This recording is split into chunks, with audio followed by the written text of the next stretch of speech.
This is CS50, and this is week 1, our second week. And today, recall that we'll focus on this other programming language called C. And we gave you a little glimpse of this last time, wherein I proposed that this code here on the screen is something that you will soon know how to program, if not already. But suffice it to say, it looks quite a bit dissimilar to what we looked at last week, which, of course, was Scratch, which was much more playful, much more graphical. And so allow me to disclaim right from the get-go today that for most of us, today will feel like a bit of a fire hose. In fact, pictured here is an old hack from MIT, wherein some industrious seniors hooked up an actual fire hydrant to a water fountain. The saying being that getting an education from MIT is like drinking from a fire hydrant.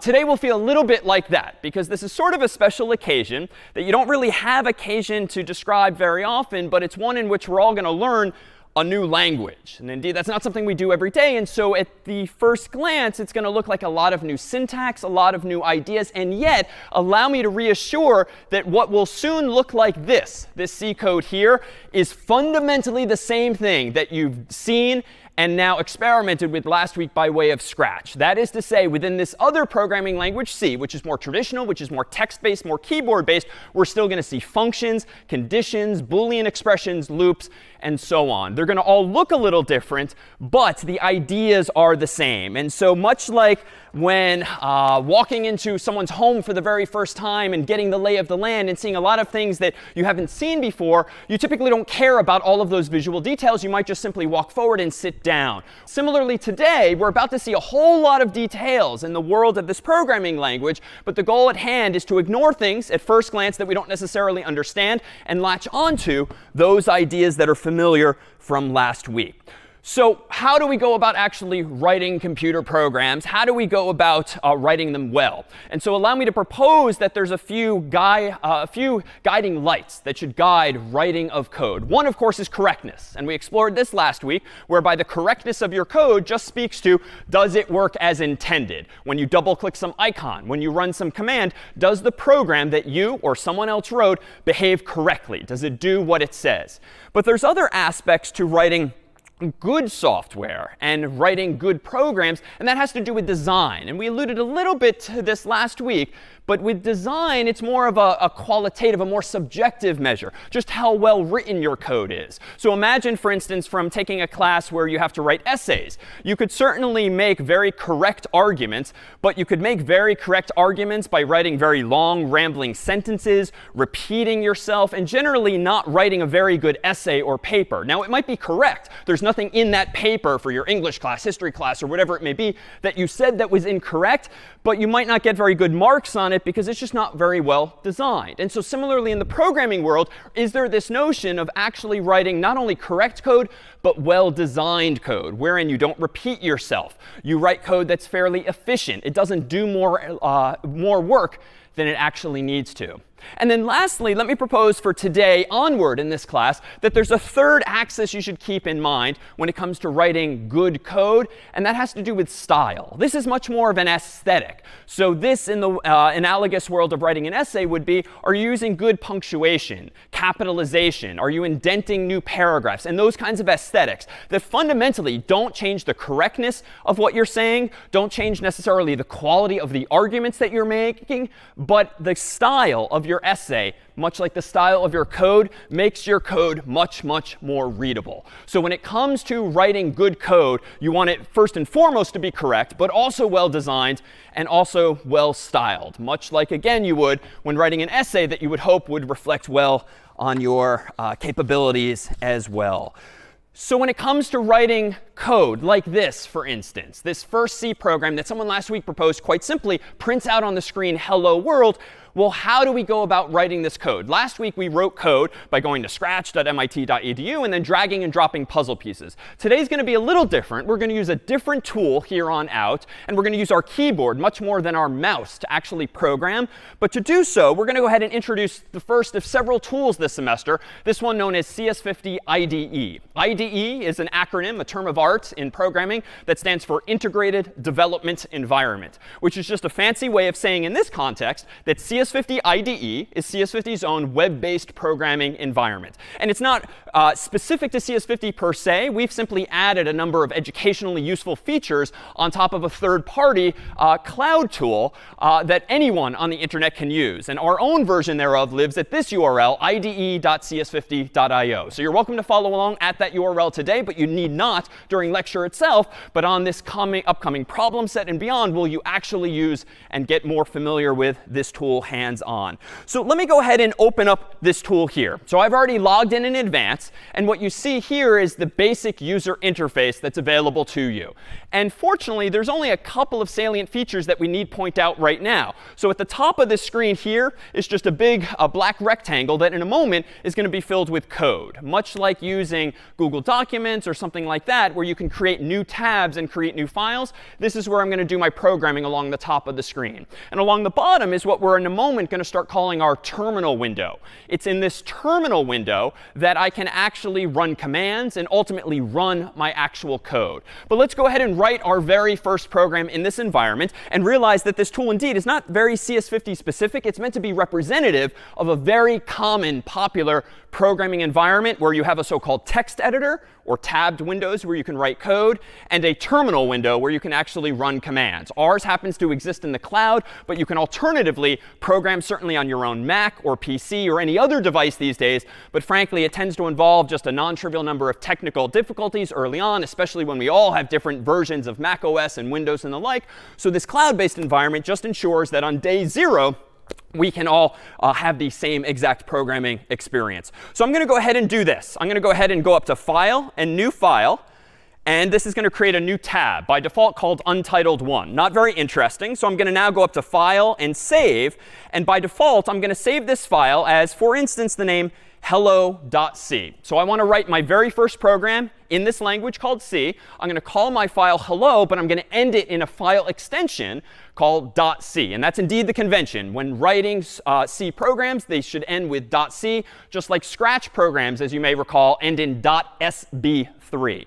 So I'm going to go ahead and simply click the green button here that's called Save. Nothing is really going to change except for the name and the tab there. Now I see at top left that this tab is called hello.c. And now I can start typing anything I want. And frankly, I'm just going to type from memory the very first program we saw last week and just a moment ago. I'm going to do include standardIO.h, whatever that is for now. I'm then going to do int main void, whatever that is for now. I'm going to use a curly brace and then close that curly brace, so to speak, thereafter. And in here, I'm going to go ahead and do printf, quote unquote, hello world, followed by a semicolon. Now, that was a whole lot of text right off the top of my head. This is the kind of muscle memory that you'll soon develop when writing a program. I've, of course, done this many times before, so I was able to just do it off the top of my head. But in a moment, we'll tease apart what all of the various lines and characters that I typed actually do. But what I'd now like to do is run this program. We conjectured last week that this is just going to print hello world. But how? Well, in the world of our Macs and PCs and phones, we would all just tap an icon if we want to actually run a program. That's not going to be the case today, because now we're in more of a traditional programming environment. The environment that we're now in requires that I use my keyboard a little bit more, or what's known as a command line interface, or CLI. This is in contrast with a graphical user interface, or GUI, or GUI, which is what describes Mac OS, Windows, iOS, and Android. But in a command line interface, I have to do everything at a so-called command line. And by that, I'm referring to this blinking prompt along the bottom of my screen.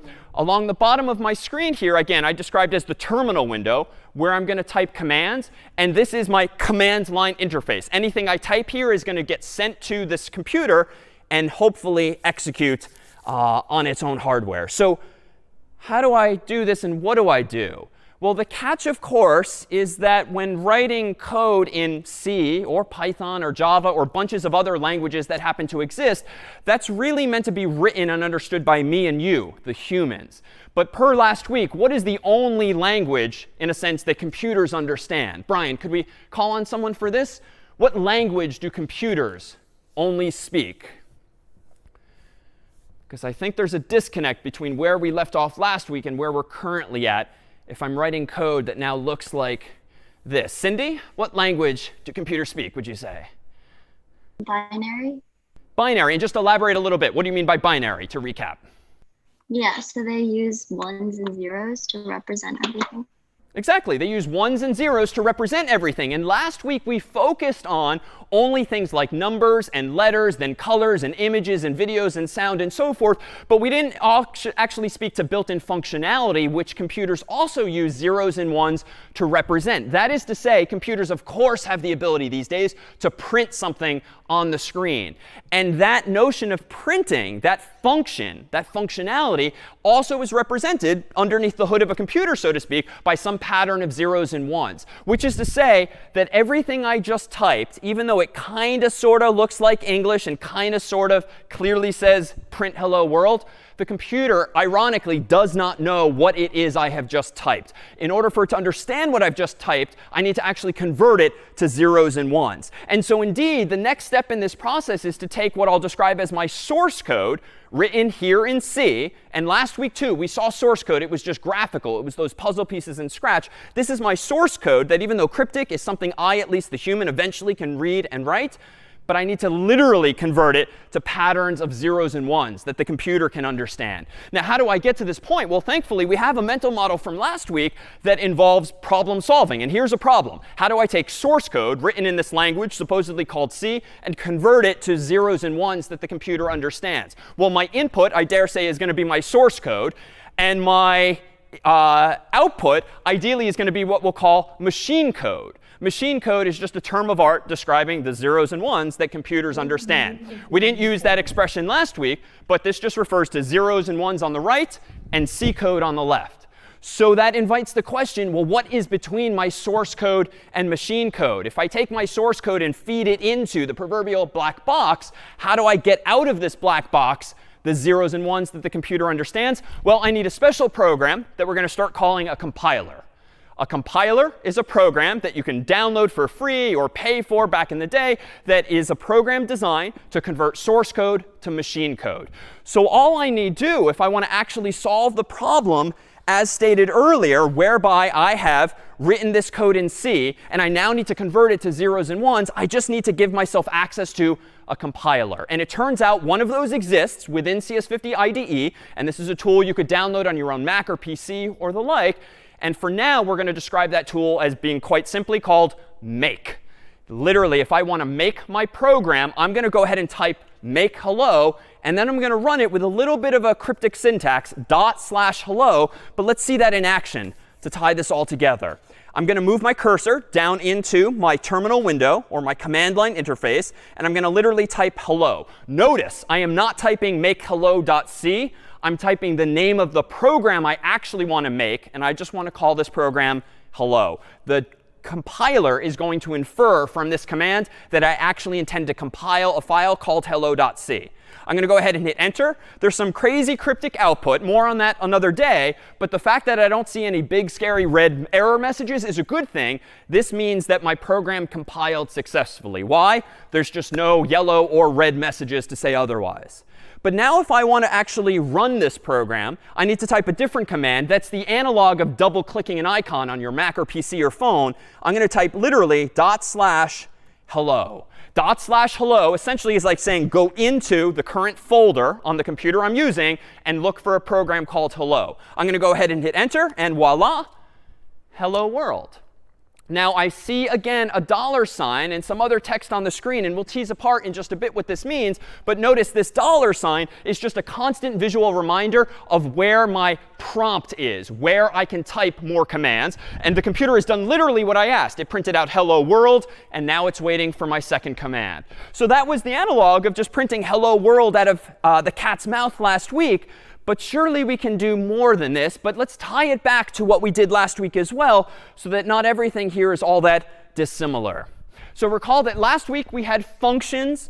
And it turns out we had something called arguments, even though we didn't necessarily describe them as such. So a function is like a mini program. It's an action or a verb that you can use when writing your own program that does something. We saw the say block last week. We saw the wait block last week. Those were verbs or actions, or more generally known as functions. But functions can also take inputs, recall. And we did see that last week. And nowadays, we're going to start calling inputs to functions arguments, so to speak. Another term for them is parameters, but for all intents and purposes, those are synonyms. Arguments are the inputs to functions. So let's consider then from last week this say block that we saw last time, which simply is trying to say out of the cat's mouth, hello world. Well, let me go ahead and convert this, if you will, to corresponding C code, just to emphasize how similar fundamentally these two languages are, even though syntactically C absolutely looks visually different. It turns out that if you want to say something in C using this text-based language like I just did,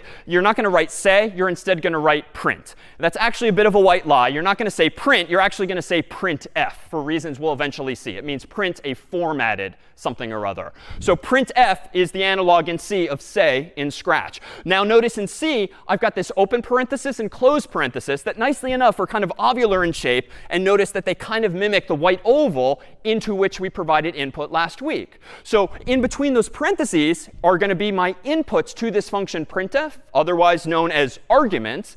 But they're going to be a little different this week. Yes, I'm going to say hello world with a comma in between grammatically, just like last week. But in the world of C, I have to be a little more particular. I also have to add double quotes on the left and the right. And somewhat annoyingly, I also have to add a semicolon at the end of this line of code. So just like in English or in a lot of human languages, you end a sentence, for instance, with a period.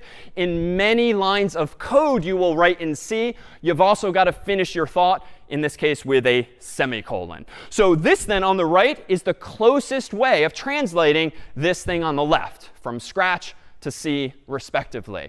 So the ideas are still the same, but the syntax looks a little different. And we've just got to ingrain in ourselves, ultimately, what these patterns are and what these human conventions are. But notice that what we just did follows the same paradigm as last week. But let's add a little more terminology this week. Last week, we described the black box as potentially being algorithms initially. And then we started calling them functions. Functions are just a programmed version of an algorithm, the implementation of an algorithm in code, in software. So a function might be represented here as taking inputs, otherwise known now as arguments. But it turns out that functions can do at least two different types of things in the world of programming. And we've seen these things already, but we didn't describe them quite as particularly as we will today.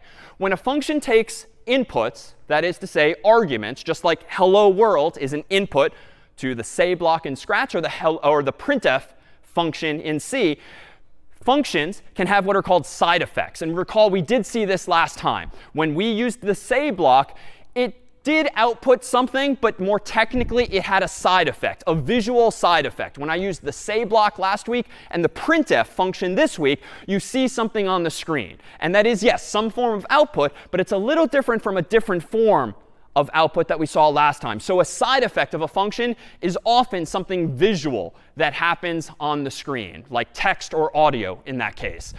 But there's this other feature of functions that we're going to see and leverage today known as return values, where a function can really just hand you back a value. It's not going to say it on the screen. It's not going to vocalize it audibly. It's going to just pass it back to you in a way that you, the programmer, can reuse whatever the output of that function was, ideally storing it even in a variable. So for instance, recall last week that we asked the human their name by way of this ask block. And the input to the ask block in this white oval was, what's your name?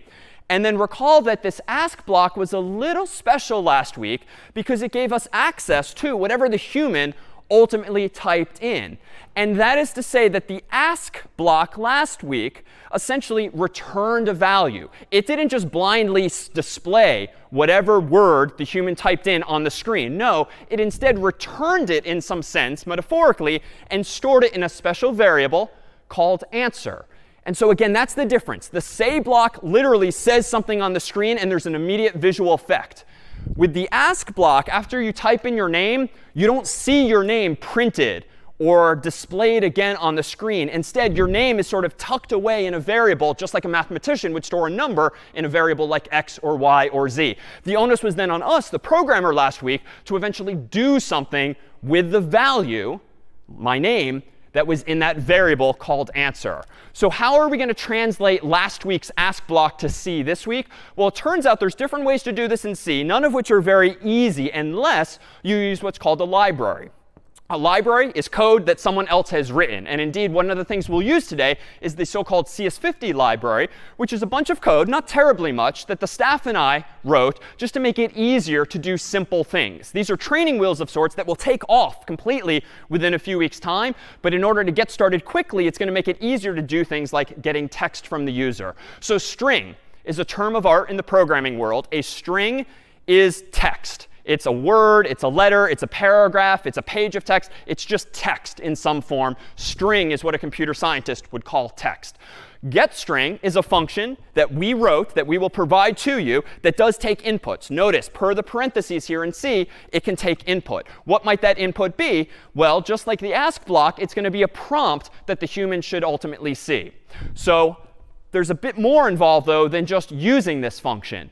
When you use getString in C, as we will soon see in a live demo, you want to do something with the human's name. And to do something with the human's name, it's not quite sufficient to just trust that Scratch will put it in a variable for you.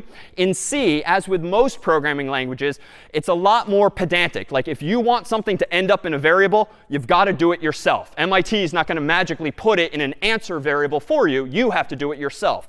So to do this, you simply come up with the name of the variable that you want, be it x or y or z, or more compellingly, answer, and you use an equal sign, a single equal sign. And even though in math this generally implies equality, in the context of C and most programming languages, the equal sign actually means what we'll call assignment. It means effectively copy whatever is on the right into whatever is on the left. So if on the right-hand side there's a function whose purpose in life is to ask the human what their name is, that name is going to get copied from right to left, ultimately, into this variable called answer. MIT did that automatically for us in Scratch. In C, you have to do it yourself. But you have to be a little more particular, too. It turns out that in the world of C, you can't just have variables. You have to tell the computer in advance what type of variable you want. And specifically, I'm going to tell the computer that the type of variable I want is going to be a string. And the convention for doing so is you literally write the name of the type that you want, string being the only one we've seen thus far. Then you write the name of the variable. And then again, to assign a value to that variable from right to left, we have to use the single equal sign here. And now just a quick pause. Brian, if we could call on someone for this. Even if you've never programmed before, if you've taken to heart one of my pieces of advice earlier, I'm still missing something. How might I want to finish the translation of this Scratch code to C on the right-hand side? What is missing from what you can tell? If you've programmed before, odds are it'll jump right out. If you've never programmed before, you'll have to think back on what I said earlier. Jacob, what do you think? Semicolon.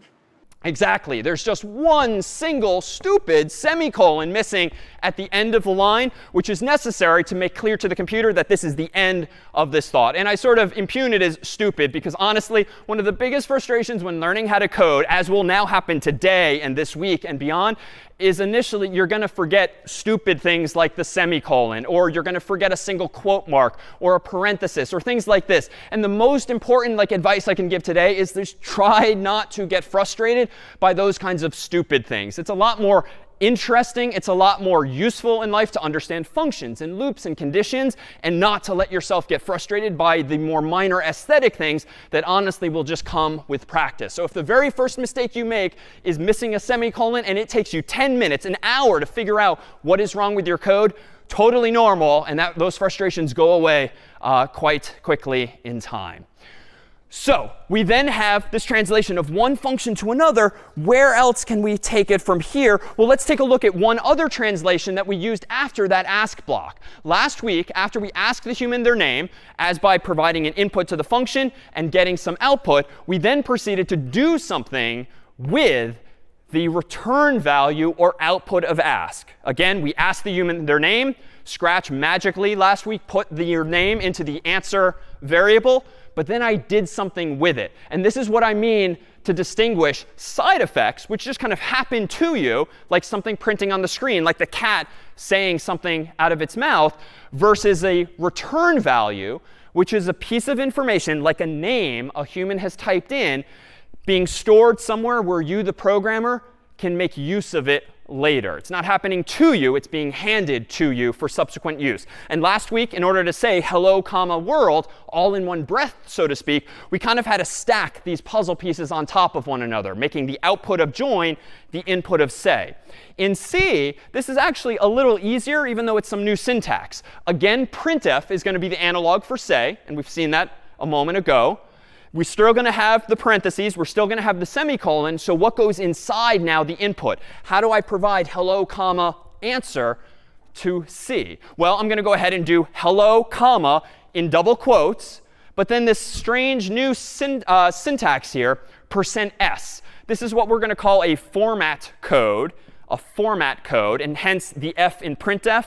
Printf doesn't just print things. It can print format codes as well. And this is just fancy syntax for saying plug in some actual value here. Don't print out %s literally.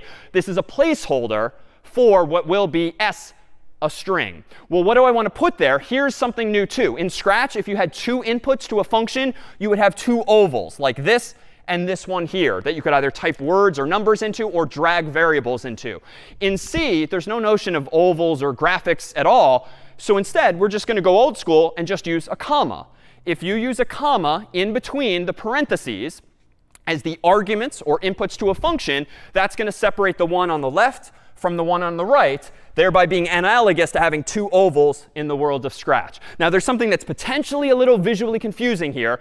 There's actually two commas here, of course, and here. But notice the important detail. That first one, that's an English grammatical comma that I've put inside of my quoted string, my quoted phrase of text. That has nothing to do with programming. That just has everything to do with English. The fact that this comma is outside of those double quotes, though, means it's significant in this language called C, and it separates first argument from second argument. And so in this way, do we have the ability now to also say something on the screen using printf in this slightly new way. So let me go ahead then and do this for real. Let me go back to CS50 IDE, and I'm going to go ahead and go back into this program here and consider for just a moment how we can improve upon this very first program, which literally just prints hello world. Not that interesting. I can run it all day long. It's going to say the same thing. How do I now get input from the user? Well, it turns out that I can simply enhance this code a little bit. Let me go ahead and, per the translation of Scratch earlier, let me do something like string answer equals get underscore string, quote unquote, what's your name? So I'm literally typing out what we saw in C a moment ago. I'm going to remember my semicolon over here. And then I have to change this second line of code now to not say hello, comma, world, but instead to say hello, comma, %s. And then outside of the double quotes, I'm going to do a comma and then provide literally the word answer, which is the name of that variable. But I'm not quite done. And this is a little subtle. And invariably, you'll forget this at some point too. In order to use getString, I have to use this thing called the CS50 library, code that the staff wrote that you don't have default access to. And in order to do that, I need to add one line of code that we'll explain in more detail in a little bit. But for now, just take it on faith that by adding this line of code at the very top, include CS50.h, that will now give me access to the getString function, which I otherwise wouldn't have access to. All right, now I'm going to go back to the terminal window and notice the dichotomy here. If I just run /hello sort of enthusiastically, let's see what my new program does, I'm about to be unfortunately disappointed because it still says hello world. And you might realize intuitively what the problem, of course, here is. I haven't actually recompiled the code. And so anytime you make a change to your code, it does not suffice to just save the file via file save or control or command S. I need to recompile it. And to recompile my code, that's not such a big deal. I just type make hello, enter, cross my fingers that there's no yellow or red scary text. This is all good. it seems to have compiled into machine code. Now I can retype /hello and enter. And you'll see now my program is running and waiting for me. Let me go ahead and type my name, David, enter, hello, comma, David. Let me go ahead and run it again after clearing the screen. Let me run it again. And this time, let's say my name is Brian, and I see hello, comma, Brian. So quite similar to what we did in Scratch, but now we're more powerfully doing this all thus far via my keyboard alone. All right, so that was a lot. We wrote hello world super quickly off the top of my memory and then enhanced it to now take input from the user. Let me pause here if there are any questions. You're welcome to ask via chat for either staff or classmates to answer. But if you'd like to raise your virtual hand in Zoom, please feel free so that I can clarify or expound on anything here. Yeah, question from Ryan. Yeah, I'd asked this in the chat, but so the string before the answer, that's not the name of the variable. So you could hypothetically make it like you could make it like string A or string anything else. It just matters what comes after. String is the name of the variable. Exactly. Really good question. In the world of Scratch, you were required to use the variable called answer. In C, we have the complete flexibility over what we want to do. So as Ryan proposed, I could change my variable's name to just A for short. I would have to change it elsewhere too to make clear that the variable being used is the same one by a different name. That's perfectly fine. But here's where we now get into a matter of better style. Having a variable called just A doesn't really lend itself to the readability of your code. I might now glance at my code and be like, what is the variable A? It's a little better when it comes to writing good code to actually be more verbose and using an actual word like answer in this case. Indeed, even though I keep describing x and y and z as the go-to variables for a mathematician, those really say nothing outside the context of like a Cartesian plane. So in a program that you write in C or Scratch or anything else, using descriptive variable names is a matter of good style as well. Jonathan, over to you. Yeah, just a quick question. How come we have to compile the code every single time? And unlike different IDEs, which if you just run the code, it automatically compiles. Why do we have to manually do it? Yeah, really good question. Why do you have to keep recompiling the code? Short answer is just because. This is the way C is. It's an older language, decades now old. And so back then, everything was very deliberate. User interface was not the top priority. Performance instead was, for instance. And so nowadays, there are fancier integrated development environments. And some of you might have used things like Codecademy Online or code.org, where there's very often like literally a play button that you can just click in the user interface and it just plays your program or runs your program. What we're doing in this class is showing you what those buttons are doing. So if you do use an environment like that that seems to automate this, it's still happening. But for our purposes, certainly at the beginning of the semester, we're going to do it manually ourselves. Later in the term, when we introduce a different language altogether, for instance, Python, then kind of, sort of, you don't need to compile anymore. But more on that in a few weeks. Good question. Sophia, over to you. I had a question about, I noticed in the source code that there's a \n at the end of the string. Is that necessary for every time, even if it's just one line? Really good question. This \n that you're seeing elsewhere, a bit of a spoiler, but yeah, let's go ahead and fix this problem that we've seen, even though I'm kind of ignoring it. You know, this now gets a little particular, but this looks kind of stupid, honestly. It says hello, comma, Brian, $$ Like that is not my intended output. I literally only wanted to say hello, Brian, or hello, David. This visual artifact here, the $ and the tilde and the slash, have to do with my terminal window, this command line environment that I'm using. And honestly, just to be a little nitpicky, frankly, it should probably be on a new line. It should just be on its own line so it's not confused with my own output. And as Sophia notes, there is a solution to this. But again, per last week, you need to be, when writing algorithms and in turn code, you have to be super precise. Nowhere in my code have I told the computer to move the cursor to the next line. So I can do that explicitly by doing \n immediately after the %s, but still inside of the double quotes. This is shorthand notation for what would be telling the computer, move the cursor to the next line. Now, you might think that, well, why don't I just hit enter like this? And even though this all might be new to most of us, suffice it to say that this just feels like it's going to get messy quickly. If you start hitting enter in the middle of your code, that's probably not the right solution. So instead, programmers years ago decided to come up with shorthand notation like \n, otherwise known as an escape character, that signals to the computer, put a new line here. So \n is new line. And let me go ahead and recompile this after saving my file. Let me go ahead and do make hello. It seems to compile OK, /hello. Let me go ahead and type in Brian's name again. And voila, still the same output, but it's a little cleaner. So we're doing being a little bit better about housekeeping now. Really good question. BJ, is it? Yeah, so one question I had is, why don't you have to call the function getString in order for it to ask your input? Like, it still asks your input when you assigned it to the variable answer. Really good question. Why don't I have to call getString, for instance, by putting it on a line of its own?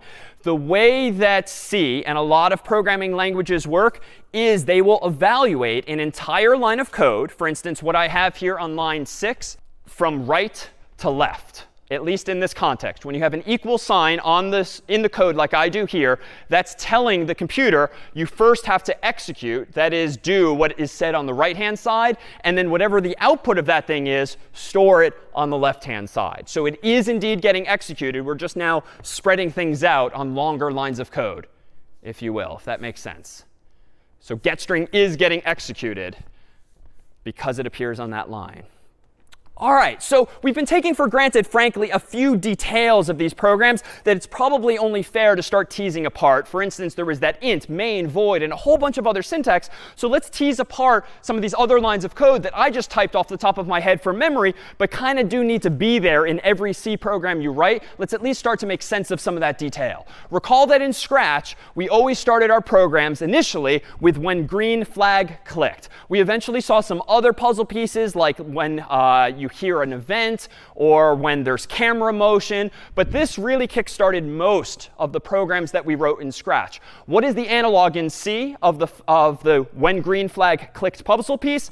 It's essentially this. We won't spend time in detail today explaining why it's int, why it's void, why there's curly braces, why there's parentheses. For today's purposes only, let me just stipulate that this is the analog for this when green flag clicked puzzle piece. You've just got to start your programs initially with this kind of boilerplate code, so to speak. We will start to explain this in much more detail, but for now, just take on faith that this is how you start writing a program. But there's, of course, a little more to the programs we've written thus far. In particular, we've seen a couple of things called header files. This is another term of art that refers to a file written in the language called C, whose name ends with not .c, but with .h. So we've seen these before as follows. Here, recall, was the simplest program we wrote last week in Scratch. It just says hello world when you clicked on the green flag. This is the analog, the more complete analog on the right of that program today. But there's something missing, and it's probably jumping out at some of you because the program's a little shorter than it was before. Something's missing, which is this line here. And I just wrote that from memory earlier, but it's referring to a file called stdio.h, which stands for Standard Input Output. .h. So I/O is an acronym in the computer world that just generally refers to input and output. So standard IO.h is just a very popular file that is used in C programs that gives you the ability to get input and output from the user. And it does so by providing you with printf, for instance, which, of course, allows you to generate some form of output via those side effects that we described earlier. But when I wrote my other program, recall, that actually had getString, as BJ noted earlier, where I can get a line of text from the user, I needed something else altogether. And that's when we added, a moment ago, a second header file called CS50.h. So these header files just give you access to more functions than you might automatically get from the language you're using, which here is C. It's similar in spirit. Recall last week when I started poking around Scratch's extensions menu, and I used the translate block and the voice block, the sort of fancier features that were buried under the extensions menu. Using an extension in Scratch is similar to using a header file in C. It's giving me access to a bit more functionality than you otherwise get for free out of the box, so to speak. All right. Well, let me go ahead and propose that there are so many different ways in which I could have screwed up over the past few minutes of writing these programs. I might have omitted a semicolon, as I implied. I might have not closed my quotes. I might have gotten my parentheses wrong. I might have misspelled words altogether. There's many different ways I could have screwed that program up. And frankly, off the record, I was sort of crossing my fingers that I didn't screw up our very first program together. But invariably, at some point, maybe not your first program, but early on in learning how to program or learning how to program in C, you will screw up. And you're going to make some typo. There's going to be some disconnect between what your understanding is and what you're trying to get the computer to do. And this is to say there are tools, thankfully, that can help you solve those problems, and the first of which is called Help 50. Any of the tools whose names end with 50 are specifically educationally oriented, written by CS50 staff, that are temporary training wheels that we'll use for the first several weeks of the class, but then eventually optionally take away in the sense that you won't need them anymore. And so Help 50 is one command that's going to allow you to troubleshoot problems that you might not otherwise see obviously in your own code. And let me go ahead and simulate this as follows. Let me go back to the very first program that we wrote in C, which was quite simply this one, whereby it only said hello world. And there's a few different places I could have screwed up here. For instance, suppose I was getting a little ahead of myself and I omitted the standard io.h file at the top of my program. The implication is that now my computer is not going to know what printf is because it hasn't been included via standard io.h. So let's see what the error message is. Hopefully, it'll be a very self-explanatory message that makes perfect sense. Let me go ahead and recompile this program, knowing it already to be incorrect. And oh my God, like, I have more lines of errors than I actually have lines of code. And this is kind of this is kind of a reality of programming. A lot of programming languages, a lot of tools, frankly, were not designed with ease of use in mind or user friendliness in mind. They were really designed with succinctness and precision in mind. And they tend, unfortunately, to assume that the audience is as technical as the person who wrote the program. This, of course, can backfire when you're just learning how to program in the first place and you have to make sense of crazy cryptic output like this. Today, we don't have to focus on every single word that's been output out on the screen, but let's start to recognize patterns. Walking into a new space and just recognizing familiar objects in the physical world, let's now do that with code. The most important thing, perhaps, to take notice of is that when you mess up and you make some mistake in your code such that your program doesn't even compile from source code into machine code, odds are you're going to see a clue toward the top of the erroneous output that tells you the name of the file where you messed up and the line number where you messed up. 3 implying line 3, and then 5 might imply what column or what character in that line, but it depends on the particular problem if that's that useful. So on line 3, I am getting an error, implicitly declaring library function printf with type int const char star. I mean, like, who knows what that even means? You will eventually, but for today, it just means something bad went wrong. And you might not see it. You might not know if I hadn't told you that I intentionally deleted that line. So let's see if we can't make sense of this by using this tool. Help 50 is a tool written by CS50 staff that will help translate arcane, cryptic computer messages to more human-friendly advice and questions that your teaching fellow or teaching assistant might offer you, say, in the context of office hours. So to use Help 50, instead of running the same command again and again and seeing the same erroneous output, literally just write Help 50 first at your terminal window, then write the same exact command that you're struggling with for whatever reason, and hit Enter then. And what will happen is the same command will get run. We will analyze, using the Help 50 program, what that output is, and we'll try to highlight in yellow the stuff we recognize and then translate it to more human-friendly language. For instance, after running Help 50, we're asking for help, ... In yellow here is the thing we recognize. Oh, the staff have seen this problem before. And then down here, did you forget to include standard io.h in which printf is declared atop your file?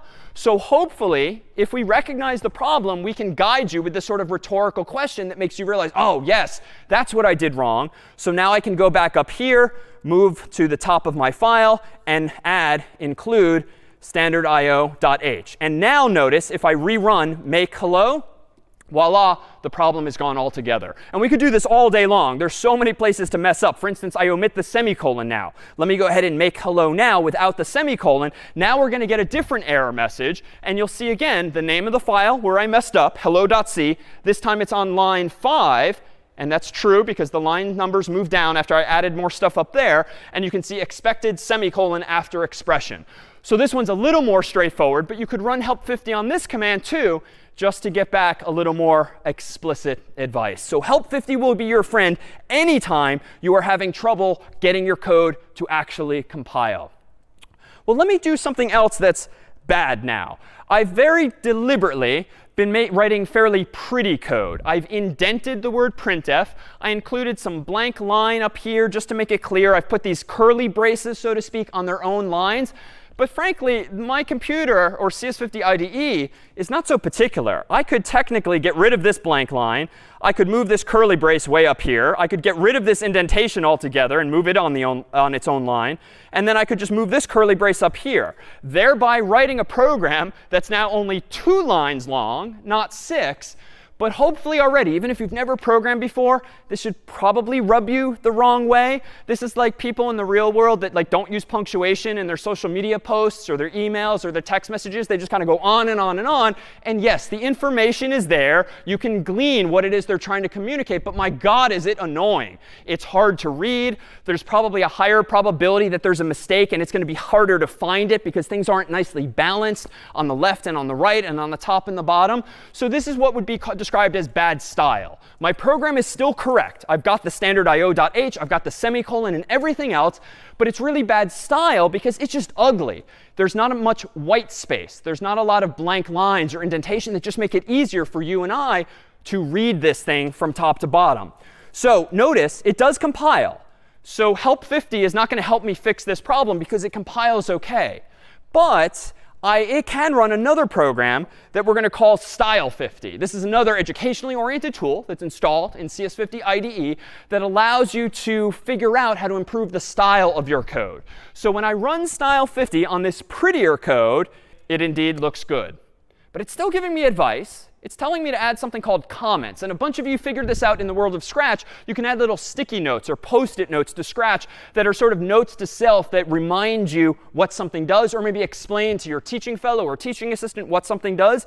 C supports these as well. So for instance, if I just wanted to be really pedantic here and make clear to the human reading my code what I'm trying to do, I could say something like greet user.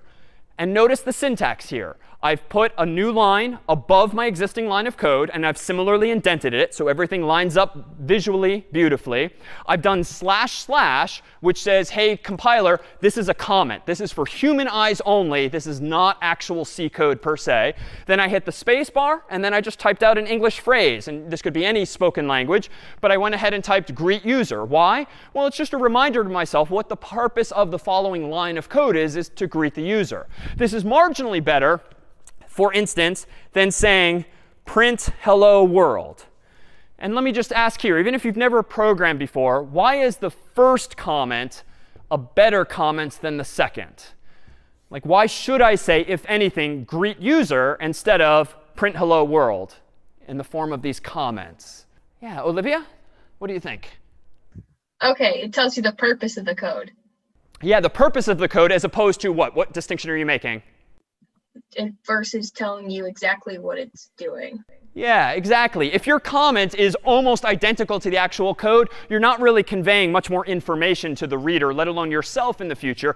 Explaining it more generally, what the purpose of this line of code is to do is to greet the user. That's a little more descriptive. Now, to be super fair, honestly, this program is so short that even though style50, yes, would prefer that you add some comments, if your program really reduces to one line of code, you probably don't need a comment here. However, pretty much every other program we're going to write here and after is going to be more than just one main line of code like this printf. So it's going to make much more sense soon to come that we're going to want to actually print out, add to our code some actual comments. Well, let me introduce one final tool here that'll help us solve problems as we proceed now to write more sophisticated programs, and this is Check50. This is a tool specifically that you'll use either in labs or in problem sets, the course's programming assignments, to actually check the correctness of your code. So whereas Help50 just helps you compile your code typically, when it's not compiling at all, Style50 helps you improve the style of your code. Check50 will check the correctness of your code against some automated tests that we, the staff, have written that are consistent with whatever the homework problem actually is. So we write some tests to make sure that your code is working correctly as per our own specifications. So how might I run Check50? This will totally depend on the problem set or the lab, and we will always, in the problem set or lab, tell you what command to type for Check50. It's not something you could necessarily figure out on your own. I happen to remember that we have a check that is a test called CS50/problems/hello. Odds are you will never run this identical command. Again, in the problem set or lab, we will always tell you what to type. You won't know what otherwise to type unless we tell you what test to use. This is going to now upload my file, hello.c, to a service called GitHub, which again is a popular tool for sharing code. We use it to collect submissions for this. I'm going to then type in my password. You won't see it. You'll instead see asterisks or like bullets in a web page. I'm going to go ahead and hit enter then. It's going to verify my code. It's going to do some thinking. It's uploading now. ... And now we're just waiting for the internet to respond, because somewhere on CS50 servers, we are running your code after compiling your code, or in this case mine, and making sure, yes, it actually behaved as it should have. And what you'll typically see, hopefully, are a bunch of green smiley faces saying, yes, that your code exists, yes, that your code compiles, and yes, for instance, it prints hello world. Sometimes you might see red frowny faces, which means no, your code did not work exactly as it should per the lab or per the problem set, at which point it's back to the drawing board on your part to figure out exactly what needs to be fixed up here. Sometimes you'll see yellow output with just a straight yellow face, which just means we weren't even able to run a certain test because some other test already failed. So it's meant to be relatively quick feedback on the correctness of your code before you even submit it and call it a day. And Check50 instructions will always be accompanied by the problem itself in the lab or problem set. So some final commands here now. Within this terminal window, I can do more than just run make and /hello, or whatever my program's name is. And I can do more than Help50 and Style50 and Check50. It turns out that I'm really using, in the form of CS50 IDE, my own server in the cloud. So yes, I'm using a website. But what CS50 IDE really is, it's like your own server or your own computer in the cloud. Somewhere out there on the internet, you have your own username and password in the form of CS50 IDE, and only you can access the files that you write, the programs that you write that are stored in this IDE. And there's a few more features I'll now draw our attention to. Perhaps the most friendly one is this little folder icon at top left. If I click this little folder icon, you'll now see what's generally called a file browser or a file tree, which is just like a graphical representation of the files in my account, or in my IDE in this case. Looks similar to Mac OS, looks similar to Windows, and this is just a graphical user interface built into the IDE so that, for instance, if I close my tab by clicking this little X button up here, and I want to reopen the file, much like you would imagine on a Mac or PC, it's as simple as double-clicking the file on the left-hand side. But notice I didn't click on hello, because notice what happens. If I open hello, my gosh, like, what is going on here? This is kind of a mess. There's redness, there's dots. Any thoughts from someone on why I'm seeing what I'm seeing? Because odds are you will accidentally at some point click on a file like hello instead of on a file like hello.c. Sarah, what do you think? It is the binary code, so it's the machine language, so it doesn't allow the user to see them besides the code they write in C. Yeah, exactly. What you're trying to look at in this tab is binary code, zeros and ones. However, those zeros and ones are technically being misinterpreted at the moment as ASCII characters or Unicode characters. So recall from last week, ASCII is this mapping between numbers and letters.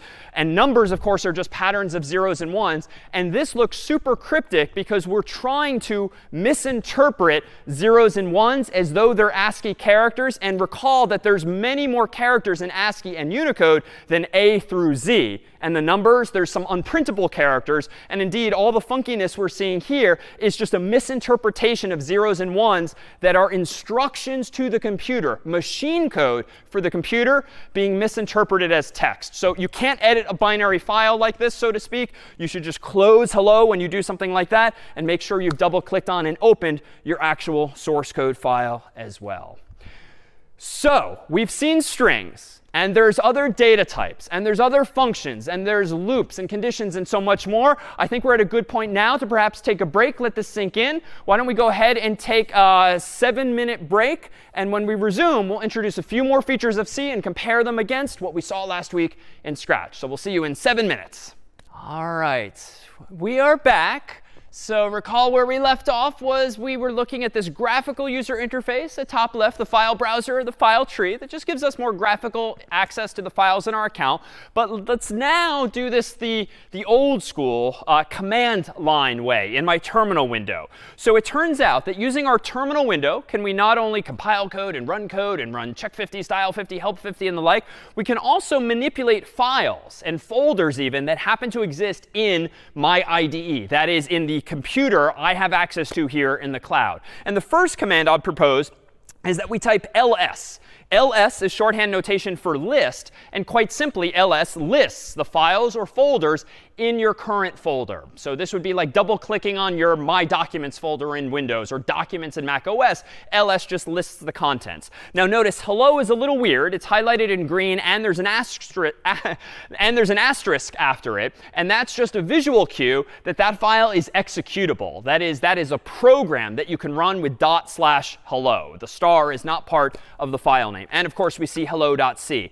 Now suppose that I wanted to maybe rename my file. Well, I could, much like in Mac OS or Windows, I could go up to the file browser up here. I could control-click or right-click. And notice there's a whole bunch of menu options that pop up, just like on your own computer. And I could rename the file right up here. But generally speaking, we're going to do things at the command line only because, rudimentary as some of these operations today are, it's going to be a much more powerful command line interface for me. So suppose I change my mind, and you know what? I don't like this version of hello. I want to delete that program and start over. Strictly speaking, I don't need to delete hello ever. I can just recompile it, and it will keep getting changed and changed. But if I do want to remove it, I can type rm hello and then hit enter. And then I'll be asked, remove regular file hello. That's just a visual confirmation that I do indeed want to delete. And I can type y or yes or some such reply. And if I hit y and enter, nothing seems to happen. But notice what happened up here at top left. Notice that hello is now gone, leaving only hello.c. And if I type ls again, now I see only my code file. Maybe now I want to change this program, and I don't want to write hello.c, but goodbye.c. Well, let me close the tab up there. And yes, I could go and right-click or control-click on it. But again, we don't need to use the graphical interface. Let me go ahead and instead do mv hello.c. Goodbye.c. mv is the move command. And even though it would be nice if it's called rename instead of move, move just moves one file to another location or to another name. So if I do move hello.c, goodbye.c, notice what happened at top left. Now my same file is called goodbye.c. And if again I type ls, I can see that it's indeed renamed. Now let me go ahead and move that back because I want to stay on my hello.c program. But suppose I want to start organizing my files. In a moment, we're going to start writing more programs. And so my account is going to get a little bit messy with more and more files over the course of today. So suppose you want to create a folder, otherwise known as a directory. I'm going to go ahead and type mkdir for make directory, and then the name of the directory I want to make, for instance, lecture. You could call it anything you want, but if I'm in lecture, I'm writing code, maybe I want to store all of today's files in a lecture directory. When I hit enter there, notice what happens in my file tree up here. I now see a lecture folder. If I click the triangle, it's empty because I haven't put anything in it. So let me go ahead and move hello.c into the lecture folder. mv hello.c lecture, and now let me hit enter, and voila, now notice that it's nested inside of this lecture folder. And indeed, if I now type ls for list, I only see the lecture folder. Unfortunately, I'm kind of now don't have access to hello.c within this command line environment unless I change into that directory. Now, in the world of Macs and PCs, we obviously would just double click on a folder and voila, we're inside of it. In a command line interface, you need to be more deliberate. So I'm going to do cd for change directory, then lecture, and then I'm going to go ahead and hit enter. And now notice, and now it might make more sense, why this whole time we've been seeing in blue this tilde lecture slash. The tilde just means my so-called home directory, like my own account, my own default folder, like my documents in Windows or documents on Mac OS. That's what tilde represents in shorthand notation. Lecture is the name of the folder that I am now inside. So it's as though I double-clicked on lecture in Mac OS or Windows to open a folder. Now I'm inside this lecture directory in my terminal window. So if I now type ls enter, I should see, voila, the hello.c file that was in front, that I moved into it. Now let me undo this, because I'm going to go ahead and keep things a little simpler for now. And suppose that I want to move hello.c into where it previously was. Last piece of syntax. There's this shorthand notation for what we'll call a parent folder. So just like in family trees, there's the notion of parents and children and grandchildren and so forth. That's also true on computer systems that have folders and folders inside of folders and folders inside of folders inside of folders. There's a hierarchy there, much like a family tree. So if I want to move hello.c one level up, I can actually do mv hello.c space ... And that's like saying move this file to the folder up above. When I do that, notice what happened at top left. Now hello.c is not inside of the lecture folder, but below it. And indeed, if I type ls now in the lecture folder, there's nothing there. How do I move myself up one level in the family tree that are these folders? Let me go ahead and type cd space ... So change directory to my parent. ... just means your parent, the folder up above. Enter. And now I'm apparently in just tilde slash, which is, again, cryptic shorthand notation for your own home directory, your My Documents or Documents folder. And if lastly I type ls here, I'm done with this lecture folder. I don't want to bother storing things in a folder. I can do not rm for remove like I did to get rid of hello, but rmdir to remove a directory. And voila, it's gone. And I've undone all of the various changes that I made earlier. But perhaps now it makes a little more sense why I was doing something earlier. Let me open up my hello.c file. Let me make hello again, which is way back where we left off. And recall that all this time I've been doing /hello. Well, why is that? Well, just as ... refers to your parent directory, a single dot refers to your current directory. So even though this looks a little silly, /hello is just a very explicit way of telling the computer, run the program called hello that's right here in my current directory. Dot means current directory. ... means parent directory. And so there we see finally why I've been typing /hello all this time. But again, it's just the textual analog of doing something like double clicking on an icon in Mac OS or Windows. So there's other commands too. And over time, you'll get exposed to these and use them for various problems. CP for copy, for instance, is yet another, and many others. But these are all just standard commands. They are not CS50 specific, standard commands that allow us to manipulate files and folders in a computer like this. And question from Max. Hi. Yeah, sorry. I was just wondering, I don't really understand the difference between the hello program and the hello.c program. It seems like the one that doesn't have .c on it isn't used for anything, or? Oh, it is, though. So recall that we have two things in the story. We have source code, which is the C code I've been writing, and then machine code, which is the zeros and ones that the computer understands. I have been writing all of my code in the file called hello.c, but after I compile it with make, the make program creates a new file called hello that technically contains only zeros and ones, and that is the machine code that I'm actually running when I do /hello. So again, I can use rm and I can get rid of the hello program just like I did before, and now we're back at the very beginning of the story where we wrote this code from scratch.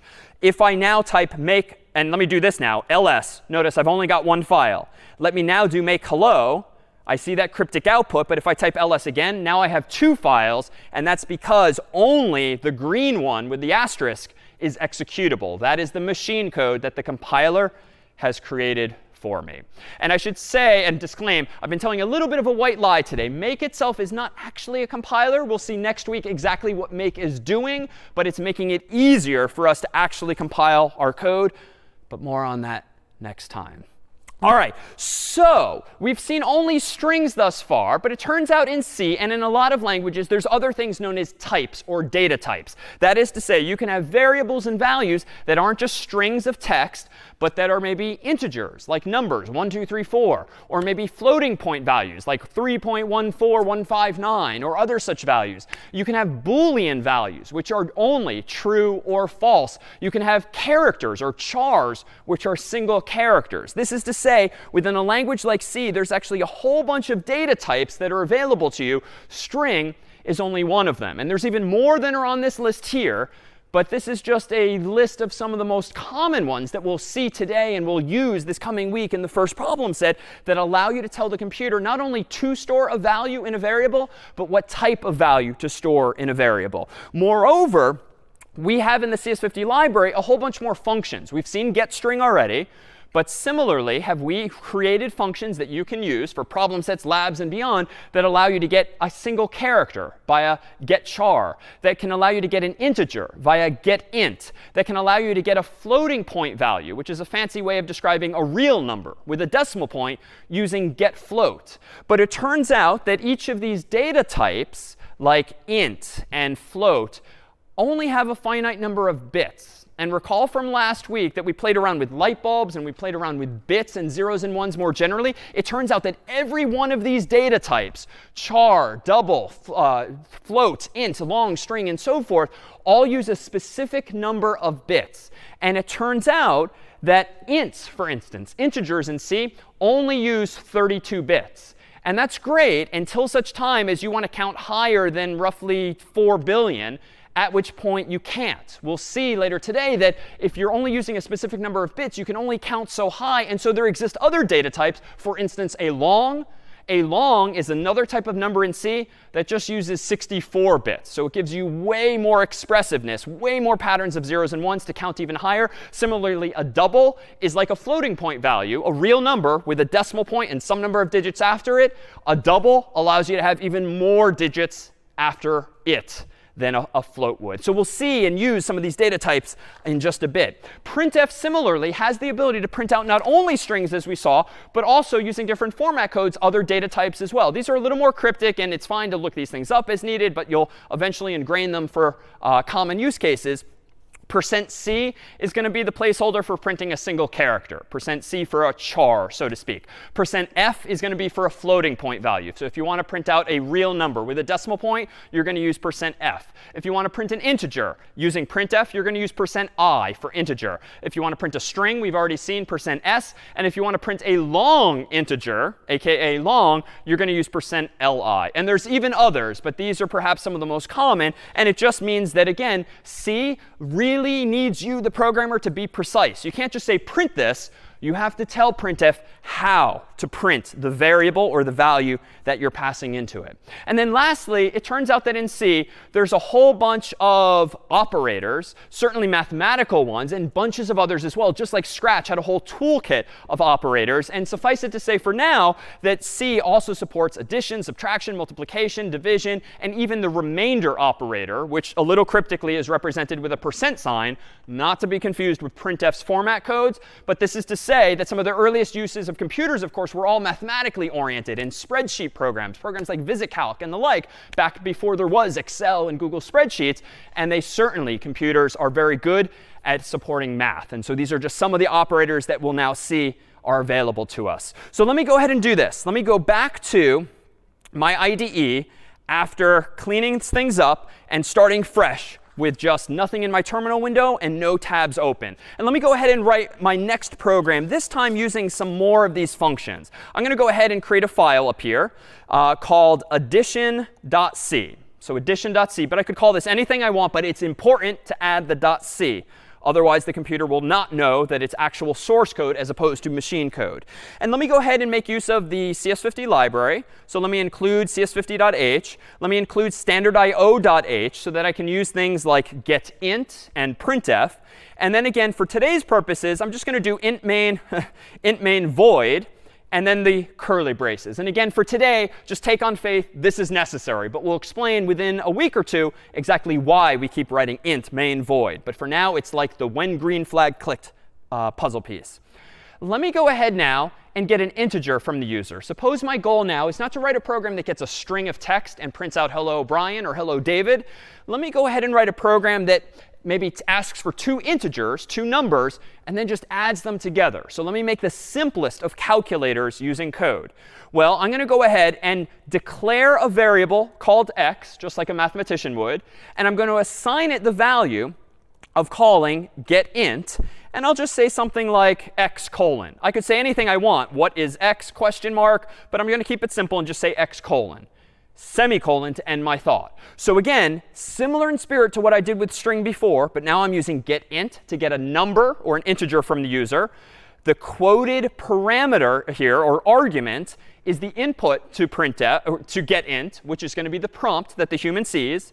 The equal sign, recall, is the assignment operator, which says copy the return value on the right, the integer that the human hopefully will type in, over to the left. And the left says, give me a variable called x and let me store integers in it. So before we used string on the left and we used getString on the right. The only difference now is int on the left because I want a number, and getInt on the right. Then let me go ahead and do this again and get another number, getInt, and I'll just say y colon. But again, I could say what is y question mark or anything in English. But the last line is going to be the interesting one. Now I'm going to go ahead and print out, for instance, the sum of these two numbers. But printf, again, takes an input that tells it what to print out exactly. So I can't really type a number here yet because I don't know what the human's going to type in. So I'm going to put a placeholder. I'm going to put %i, which says put a number here. I just don't know yet what it is. And then just to keep things clean, I'm going to do \n, which just says give me a new line also. That's just an aesthetic detail to move the cursor to the next line just to keep things clean. But now printf is going to take a second argument. And whether you've programmed or not before, Brian, let's go to someone in the audience if we could. What should I type after the comma if the purpose of this program is quite simply to add two numbers together? Even if you've never programmed before, based on the operators that exist and some of the syntax we've seen thus far, what would your instincts have you type here, even if you've never done this before? Santiago, what do you think? I would say to just write x plus y. Yeah, it is as simple and as straightforward as that. X plus y is the right intuition. I'm going to add a semicolon at the very end just to finish my thought. But indeed, computers, in C in this case, absolutely understand arithmetic and mathematical operations. So just type what you mean. I'm going to go ahead now and save the file and go down below. And I'm not going to type make hello anymore. Now I want to type make addition because that is the name of my file implicitly, addition.c. I want to compile into a program called addition. Hopefully, this is where I cross my fingers. I didn't make any mistakes. And I'm going to go ahead and run make addition. All is well. No error messages. If I had made a mistake and it didn't even compile, help 50 might have been my next instinct. Now I'm going to go ahead and run /addition. And notice I'm first prompted for x. I'm going to go ahead and do 1. I'm next prompted for y. I'm going to go ahead and do 1 again. And voila, as Santiago proposed, I indeed see on the screen x plus y, or the value 2. And I didn't hard code 2. I substituted in using %i whatever the result of x plus y actually is. Now notice some of the features of the getInt function for you. Suppose that you're not being very cooperative and you type in cat for x. Notice that getInt just ignores you and prompts you again. If I type in dog, it ignores me and prompts me again. If I type in 1.23, it ignores me and prompts me again because it wants an integer in this case, a number like 1, 2, 3, 4, or negative 1, 2, 3, 4, or 0, or anything above or below. So fine, I'll cooperate now and give it the number 1. Same for y. It's going to ignore any non-integer input. So if I give it a number like 2 this time, I'll hopefully get the answer of 3.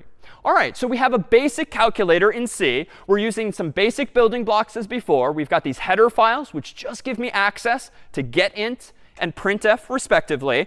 But suppose now I want to count up even higher. You know what? Let me try something like this. Let me run this program once more. And let me get a little greedy. How about 4, 0, 0, 0, 0, 0, 0, 0, 0, 0. So roughly exactly 4 billion. That's the number I want to type in. Notice that x does not like that. So getInt does not accept 4 billion. Well, let me try maybe 3 billion. Didn't like that. How about 2 billion? OK, that one worked. Let me pause here. What's going on, perhaps? Now, again, we, the staff, wrote getInt. So we are the ones that are rejecting cats and rejecting dogs and rejecting 4 billion and even 3 billion. But in this case, it's a little less clear. Why did we reject 4 billion and 3 billion, do you think? Based on some of the definitions thus far today. Why might this be? Nathaniel, what do you think? There's like a cap on like the size of the number, since it would take too many bits and bytes after the size of 2 billion. Perfect. So integers, again, are implemented in C as these things called ints. Ints only use, it turns out, 32 bits total. And you would only know that by having been taught it or looked it up for a particular computer system. But they, on CS50 IDE and most modern systems, an integer is only 32 bits. And that then invites the question, well, if you've got 32 bits or light bulbs, how high can you count? Well, it turns out with 32 light bulbs or bits, you can count roughly as high as 4 billion. You can absolutely count as high as 3 billion. And yet getInt is still rejecting it. But that's because the getInt function supports integers, broadly speaking, which includes not only positive numbers, but also negative numbers and 0. And the catch is that if you want to support both positive numbers and negative numbers, you can represent 4 billion or so total possible values. But if you want to go as far to the left and as far to the right on the number line that I'm describing, you can only really count as high as 2 billion in the positive direction and negative 2 billion in the negative direction, because that still gives you a total of 4 billion, but not nearly as high as 3 billion or 4 billion. So what might the solution here be? Well, I recall earlier noting that there's other data types, not just ints and strings, but also longs, which literally are longer integers, namely 64 bits. So let me go ahead and try this. Let me go ahead and change getInt to getLong, this getInt to getLong. Let me change this int to a long and this int to a long. So same program, same calculator, but I'm now using a different data type that's just going to use more bits to store values. Let me run make addition again to recompile my program. And oh, damn it, I screwed up. So let's see if we can't glean what's wrong here. Let me scroll up. And I can't emphasize this enough. Sometimes I got lucky here and I only have one mistake, apparently, in the error messages. It is not going to be uncommon for you to have 2 errors, 10 errors in like 2 lines of code. This is because sometimes when you have errors in your code, the compiler sometimes just gets confused. And if it gets sufficiently confused, it starts thinking everything is an error in your actual code. So the most important takeaway is that no matter how many errors you seem to have, always scroll up to the top of the output and address the first error first. So that's why I scrolled up in my window to look immediately below what I typed, make addition. And here's the first error, addition.c on line 10. All right, I can't see line 10, so let me scroll my code up. And it's saying something about format specifies type int, but the argument has type long. We haven't seen this error before, but I think I can infer from this. It's not super cryptic, even though it's unfamiliar. I think what this means is that %I, recall, was for integers. I think what I need is a different format code for long integers, which is going to be li instead. And that was from my little cheat sheet earlier. So let me go ahead and try this again. Make addition after changing the I to an li.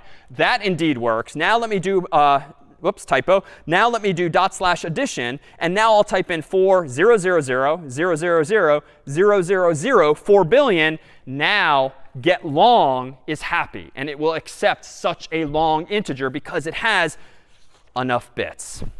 All right, questions on types like ints and longs, or functions like getInt or getLong? Yeah, Peter?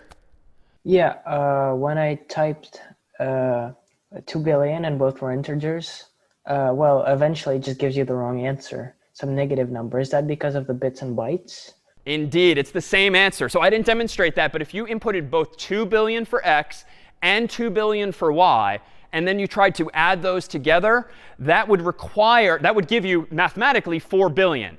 But again, an int is not big enough to store 4 billion if we want to also be able to represent negative numbers. So Peter, what you're seeing is that you can't fit the result in the data type allowed. And we'll see in a moment, in a little bit today actually, what the ramifications of that are. But the symptom you're describing is exactly that. You tried to cram too big of a number into finitely many bits, 32. You can avoid that problem, though, of course, by switching over to long. Let me try one other thing that's a bit curious. Let me go ahead and write a slightly different program now. And I'm going to describe this as truncation.c. Fancy term, but we'll see what this means in just a moment. I'm going to give myself at the top CS50.h, and I'm going to give myself standard.io.h. And it's certainly fine once you get started with the first lab or problem set if it takes you much longer to type some of these things out. I'm just doing it from muscle memory. Int main void. And now we're good to go with a new program in a file called truncation.c. I'm going to go ahead and prompt the user for an int. Again, so just like before, I'm going to prompt the user for another int, just like before. And then I'm going to go ahead and do this. I want to do division this time. So not just addition. That was a little too easy. Let me do division. So let me give myself another variable, z equals x divided by y. And let me pause here for a moment and just ask the question, what data type should I perhaps use for z? This line of code is not yet correct because recall that anytime you create a new variable on the left here, I'm going to need to put something to the left of that variable's name so that C knows what type of variable I want. And thus far, we've seen string and int and long. So would you propose we use one of those or something else for z? How about Jack? What do you think? Would it be a float?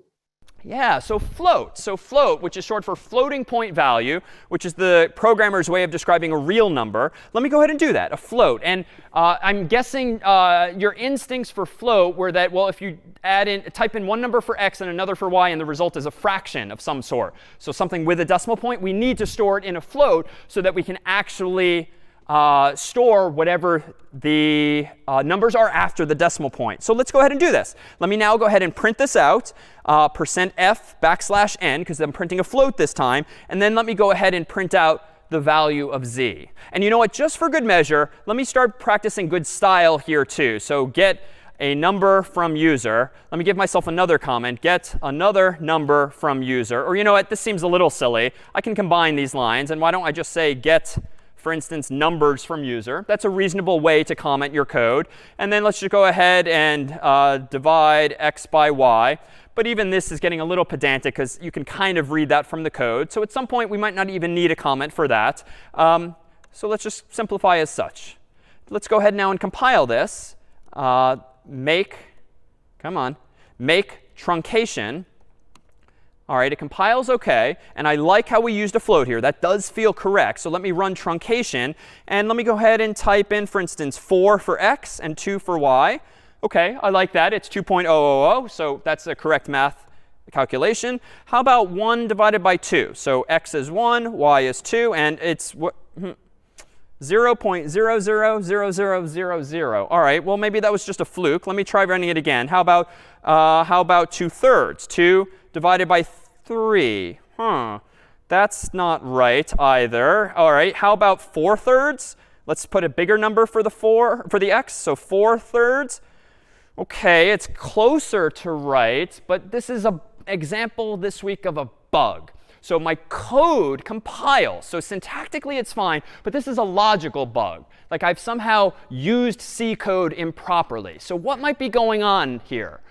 Y is 1 divided by 2 and 2 divided by 3, both apparently 0, followed by 6 zeros after the decimal point. And even 4/3 gives me 1.000000 instead of 1.33333. Nina, what do you think? Because with int, they don't like recognize like decimals. So like the 4/3 question, 3 only goes into 4 one time. So it returns a 1. And you need to use like other types of character, like a float or a double if you want like the actual decimal. Yeah, exactly. This one's more subtle than the mistakes I've made before. But C, like most programming languages, is going to take you literally. So if on the right-hand side of this expression, on line 11, I am literally doing x divided by y. You first have to ask yourself, well, what is the type of x? What is the type of y? If they are both ints, by definition of how C works, you are going to get back an integer as your answer. So if you do 1 divided by 2, yes, mathematically, that's 0.50000. However, if you convert that to an int, insofar as x and y are ints, the way C works is it truncates everything after the decimal point. So it does the math correctly, but because you cannot fit floating point values, you cannot fit decimal points and numbers thereafter in an integer, you lose all of those digits after the decimal point because you can only fit the integer part of the answer into an integer. It's not relevant that I'm saving the result ultimately in a float because that's too late. The math has already been done on the right-hand side. And so, yes, I'm storing an integer in a float so I can print it as a float, but it's too late. Everything after the decimal point has already been thrown away. So what are the implications of this, or how could I fix? Well, I could go through and just change all of this, right? Like, well, if the problem is that x and y are ints, well, let me just change them to floats and change this up here. Change x to a float, change y to a float, and so forth. That would fix the problem. But that's kind of a heavy-handed solution to this problem. Go through and change all of your code. You can instead be a little more clever, and you can convince the computer to convert an integer to a float by something known as casting. So I can actually go in here, and using a new syntax, I can say float y. And I can even, for good measure, but it's not strictly necessary, also do it to x. You can in C cast or typecast one data type to another by literally, in parentheses, just putting the new data type that you want. And if it makes mathematical sense for one to be converted into the other, the computer will do it for you. So in this way, I'm telling the computer, convert x to a float, convert y to a float, then do the math. And so before, when I typed in 1 and 2, respectively, for x and y, now it's kind of like I typed in 1.0 and 2.0. And 1.0 divided by 2.0 is going to be mathematically 0.5. But because x and y now were converted in advance to floats, the answer is going to remain a float, 0.5. And that's what's going to get stored in Z and ultimately printed. So if I rerun truncation, having now fixed this problem, let me do /truncation, type in 1, type in 2. I don't have to type the 0.0 myself. The computer's doing that for me via these casts in parentheses. Now I see that the answer is indeed 0.5. All right. So we seem to have now some very basic low-level control over what you can do with the program. Let's now add back all of the fancy features that we had from scratch last week so we can start making more interesting programs. So variables, in another term of art called syntactic sugar, is also among these features here. So recall from last week when we wanted to have a variable called counter set equal to 0, we can go ahead and define it like this. In C, starting today, we're going to instead say something like counter equals 0, but we additionally need to specify the data type of that variable, and we need to end our thought with a semicolon. So whereas we said set counter to 0 like this last week, now it's going to translate quite simply to this on the right-hand side. Well, what comes after that? Well, if we wanted to increment a counter variable last week by 1, adding 1 to it, we used quite simply this puzzle piece. This week, we need to be a little more explicit and say something like this. Counter equals counter plus 1, and semicolon to finish the thought. Now, this might seem very mathematically paradoxical. Like, how can counter equal counter plus 1? Like, that just doesn't work logically. But that's not the equal sign in this case. In C, as with other languages we'll encounter, the equal sign is the assignment operator from right to left. So this is saying take counter plus 1 and store that mathematical result on the left. So whatever counter is, add 1, store the result in counter thereafter, effectively increasing its total by 1. Now, this is a very common operation in programs we'll see over the term where you just want to add something up because you want to keep track of the count of something. So it turns out there's some syntactic sugar, which means there's a different way of doing this syntactically that doesn't give you any new capabilities that you didn't already have in C. It just makes it marginally more pleasant or quicker to type. So this line of code in C is identical to saying this line of code in C. Counter plus equals 1 semicolon means take the variable on the left and just add 1 to it. and it's slightly more succinct, and it just makes your code a little more readable because it's just fewer things for us humans to have to read. But you can even do one step further. Additional syntactic sugar exists whereby you don't even need to type this. You can instead just do counter plus plus. Counter plus plus is the shortest hand notation in C for just adding 1 to a variable. All right, besides variables, what else do we have in our toolkit as of last week? Well, we also had in our toolkit last week the notion, of course, of conditions. A condition was like a fork in the road that could allow you to do this thing, this other thing, or something else altogether. In Scratch, for instance, if we wanted last week to compare two variables, x and y, for inequality, is x less than y? And if so, say x is less than y. How can we translate this to C? Well, the syntax is going to be quite simply this. A little new, some new stuff, some more parentheses, some more curly braces, but it kind of visually looks the same, albeit in text form. I literally say if, a space, then in parentheses, I include my Boolean expression. Recall those from last week. X less than y is my Boolean expression. Then notice I use an open curly brace and a closed curly brace, and then I'm just leaving a blank line for one or more lines of code, just like I might have last week. And in fact, let's put the equivalent line of code here. Print out, using printf, x is less than y backslash n. So we've already done that translation before. Say is just like printf, just like if now is like if. Strictly speaking, especially if you've programmed before, you do not need these two curly braces if you only have one line of code inside of the condition. However, stylistically, for CS50 and for style 50's sake, always include these curly braces nonetheless and on their own lines. All right, what else can we do in Scratch? Recall that we can do if, else. And we can go either one way in the fork or the other way in the fork. In C, the corresponding code is going to look like this. So it's almost the same as before. I've just added else and then another curly brace and a closed curly brace. And let me just add in the printfs. And you can see that in C, this is really like the black and white, the text-based version of what was very graphical last week. But the idea is the same. You just got to start to recognize where the parentheses go, where the curly braces go, the semicolons, and all that sort of visual stuff. All right, let's make one more Scratch and comparison. Here was one where I said if x is less than y, say x is less than y. Else if x is greater than y, say x is greater than y. Else if x equals y, then say x equal to y. Now here's where Scratch and C diverge. Because Scratch is meant to be very user-friendly and not require long explanations of assignment operators, MIT, for Scratch, just used the equal sign for equality, whereas C uses the equal sign for assignment from left to right. But this means equality as before.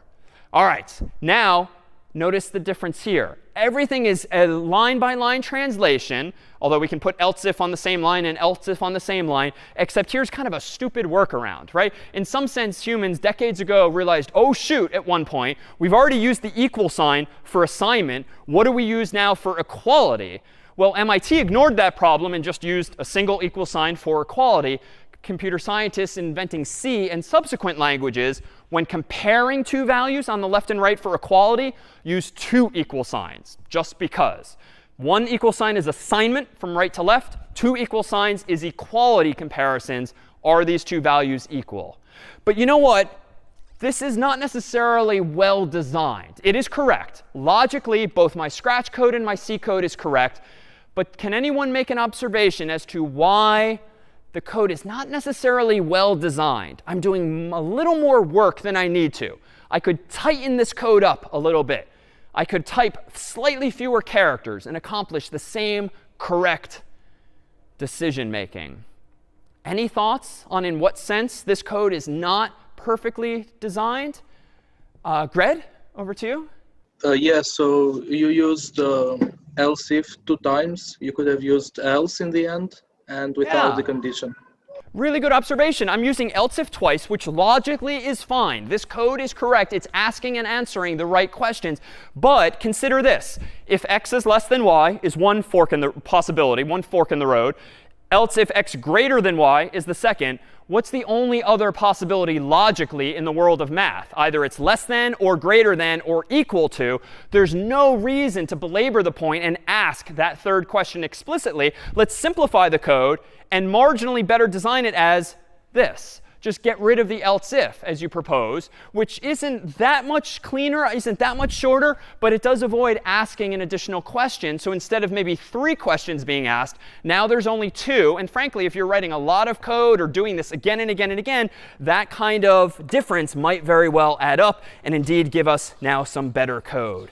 So now that I have the ability to use these conditions, let's actually try converting this into a program. Let me go ahead and open up a program that I wrote in advance called conditions.c. And I have at the top of the file my 2 includes, as usual. And then down here, I have pretty much what we just saw on the slide, plus 2 calls or uses of getInt. And then I'm just asking this question down here. If x less than y, else if x greater than y, else go ahead and do the following. So it's just a copy paste pretty much of the Scratch translation. Let me go ahead and make conditions, which again, conditions.c is the name of the file. No apparent mistakes. So let me go ahead and run /conditions, enter, and x will be 1, y is 2, and indeed, x is less than y. If I go ahead and run this time, for instance, with how about 10 and 5, x is greater than y. And then lastly, if I go ahead and run this with 4 and 4, x is equal to y. So I now have a C program that is adding conditions for me, which is actually then allowing me to make decisions and print out one thing potentially or the other. But let me do something slightly fancier. Let me go ahead and open up another, actually, let me write this program from scratch. Suppose I want to write a program called agree.c that simulates the idea of like these stupid forms that you have to agree to when signing into, when using a piece of software for the first time or the like, or even when I deleted a file before, I had to type in yes or y in order to proceed. Let me go ahead and include CS50.h at the top. Let me go ahead and include standard.io.h at the top, and then my int main void, which is copy paste from before. And now let me do this. Let me go ahead and get not an int from the user and not even a word. Let's keep it simple and just ask the user for y or n, for yes or no. Let me go ahead and give myself a char, and I'll call it C, but I could call it anything like answer. But C seems reasonable if I only have one char. Let me go ahead and call the function getChar, and let me just ask, do you agree? ? And then let me go ahead and compare this. So if C equals y, then let me go ahead and print out agreed, \n. Else, if C equals n, let me go ahead and print out, for instance, not agreed. Now, unfortunately, I've made a couple of mistakes here, that at least one of which might be a little more obvious than the other. Any thoughts on what mistakes or bugs I might have introduced already into this program? Anyone at all? Yeah, how about Olivia, what do you think? For one thing, for the Boolean, you used a single equal sign instead of the double. Good. So I used the single equal sign instead of double, so I need to fix that. And there's another, even more subtle bug, and this is because C is very specific when it comes to its data types. All this time, I've been using double quotes for strings, but it turns out in C, you have to use single quotes when you're comparing individual characters. So I'm going to go in here and change only the quotes around y and n to be single quotes. Why? Because I'm now dealing with the world of chars. Chars are individual characters like y or n. And when you are talking about characters, you need to quote them literally like this. The variable name C doesn't need to be quoted, but y and n do need to be quoted. But I don't need to change any of my other quotes in the file because those are still strings of text, that is actual phrases or sentences. So let me go ahead and try running make agree. It compiles OK. Let me go ahead and run /agree. Do I agree? Let me go ahead and type in y. Agreed. I like that. So let me try n. No, not agreed. Oh, and I left off a \n. So let me fix that real quick just for consistency. Let me recompile my program and pretend that never happened. But let me very reasonably now do this. /agree. I want to agree and yes, capital Y. Nothing happened. What about n? Capital N. Nothing happened. But the program still works. If I do lowercase, it works. And if I do lowercase there, it works. So what's going on? Well, again, the computer's only going to take you literally. And even though we humans might be, oh, it's fine, it's uppercase or lowercase, you have to be more explicit. So we can ask 2 questions as follows. We could do something like else if C equals capital Y in single quotes. You could imagine, again, saying agreed like this. But just like last week when I started copying and pasting scratch blocks, like that's probably not very good design.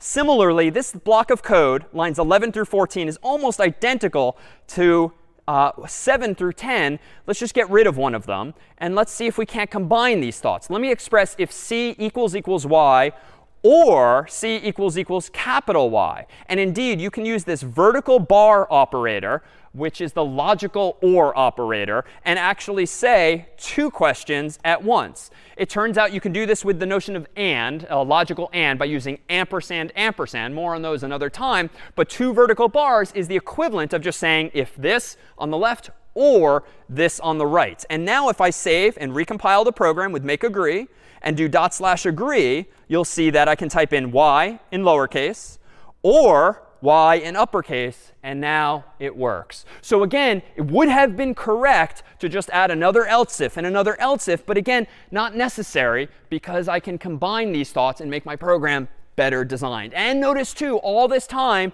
I've been very religiously indenting every time I'm inside of curly braces, indenting every time I have an if condition or an else if. So I'm manifesting, hopefully, good style, aesthetics as well. All right. Well, now let's consider that we have the ability not only to express conditions, but how about also these things called loops? Well, it turns out in Scratch, we had very straightforward loops. Do the following forever. C is a little clunkier. There's no forever keyword in C, but we can mimic this idea as follows. The closest way to translate forever in C is actually to say while, which kind of has the right semantics in English. Like while something is the case, do this. But you have to be even more explicit. You can't just say while and then say printf hello world. It turns out in C that while, similar to a condition, is constantly asking a question to decide whether or not to continue. Very similar, again, to a condition with its own Boolean expression. So with while in C, you have to have parentheses after the word while, and you have to ask a question in those parentheses. You have to say something like x greater than y, x less than y, or the like. But this is a bit of a corner case in the sense that if you want to do something forever, who cares what the question is? You just want the answer always to be yes, or in computer terms, always to be true. And the most blunt way to express true always is literally to write the word true. So even though this looks a little weird, this in C is how you deliberately induce what we'll call an infinite loop that never stops, because the true is always by definition true. You don't even have to ask a more complicated question. You could put a less than sign, a greater than sign, or the like, but if you just want something to happen forever, this is the most canonical way to express something forever. Well, what if you want to do something finitely many times? Well, we can do that in C as well using what's going to be called a for loop or a while loop. Well, let's consider both of these in turn. So if I want to do something 50 times, the most like mechanical, manual way I can think of is like just count on my fingers, right? Like 1, 2, 3, all the way on up to 50 somehow, or 10 minimally on my, or maximally on my hands. So how can I do something finitely many times in C? Well, I have at my disposal variables. So let me give myself a variable called counter, initialize it to 0, semicolon, and the data type will be int because I just need to count, much like on my fingers. But you know what? Counter is a little verbose. Programmers, whenever they're counting frequently, just counting up from 0 on up, they'll often just use I for integer, or C for character, or S for string. You don't want to do that always in your code. It's sometimes better for your variables to be more descriptively named. But for a stupid variable that's just going to count from 0 on up, let's just keep it simple and call it I. I can now do a while loop again, but now I have to ask a question because I don't want this running forever. I want it running 50 times. What question could I ask? Well, why don't I just check? While I is less than 50. So it's like counting up on 50 fingers. Let me start at 0 and count up to, but not through, I equals 50. So long as I is less than 50, do the following. What do I want to do? I want to keep printing out hello world, hello world, hello world. But I'm not done, because on every iteration of this loop, on every cycle of this loop, I need to do one more thing mathematically. I need to add another finger, or in other words, I need to add 1 to I. So let me go ahead and set I equal to whatever it is now plus 1. But again, we have some syntactic sugar. Just to make this a little cleaner, a little tighter, I could do I plus equals 1, or even more succinctly, I plus plus. So even though this is way more annoying to implement than in Scratch, where MIT just gives you what you want, in C, we have all of the building blocks now with variables and with loops to implement the notion of repeating some finite number of times. But there's another way to do this. And as you might have discovered with problems at 0, there's different ways to achieve the same goals in Scratch. Similarly in C, I could do this. I could just start counting at 1 and count up through 50. So there's no greater than or equal sign key on your keyboard, most likely, or less than or equal to. So in C, as with other languages, you just use 2 characters. You do less than sign followed by the equal sign. And that expresses less than or equal to. So this is also correct. If I start counting at 1, I need to count through 50. You can do this. Don't do this. This is unconventional. And like programmers will conventionally, per last week when we started always counting from 0 with all the light bulbs off, they'll instead start at 0 and count up to 50, which gives you 0 through 49 implicitly. So do this, not that. But this does speak to the fact that you can solve problems in so many different ways. There's another way fundamentally, too. We could start counting from 50 down to 0. The only difference being we have to do I minus minus instead of I plus plus. So again, that's 3 different ways to solve the same problem. And again, you'll start to have the right instincts and muscle memory, and you'll also start to see common patterns in lecture code, your TF or teaching assistance code, books and references online. There just tend to be the ways to do things, even though all of these are still right. All right, one more approach to loops here. It turns out there's another loop construct that's a little more cryptic, and it's called a for loop. And it allows you to automate, or rather, allows you to express all of those steps a little more concisely. So for printf hello world is going to get us one step closer to printing hello world 50 times. But the for statement, just like the while statement, comes with necessary parentheses after it. But this time you can put more stuff in the parentheses. It's not just a Boolean expression. First, the first thing in the parentheses is you can initialize any variable you want to some value. I might say int counter equals 0, or more succinctly, int I equals 0 semicolon.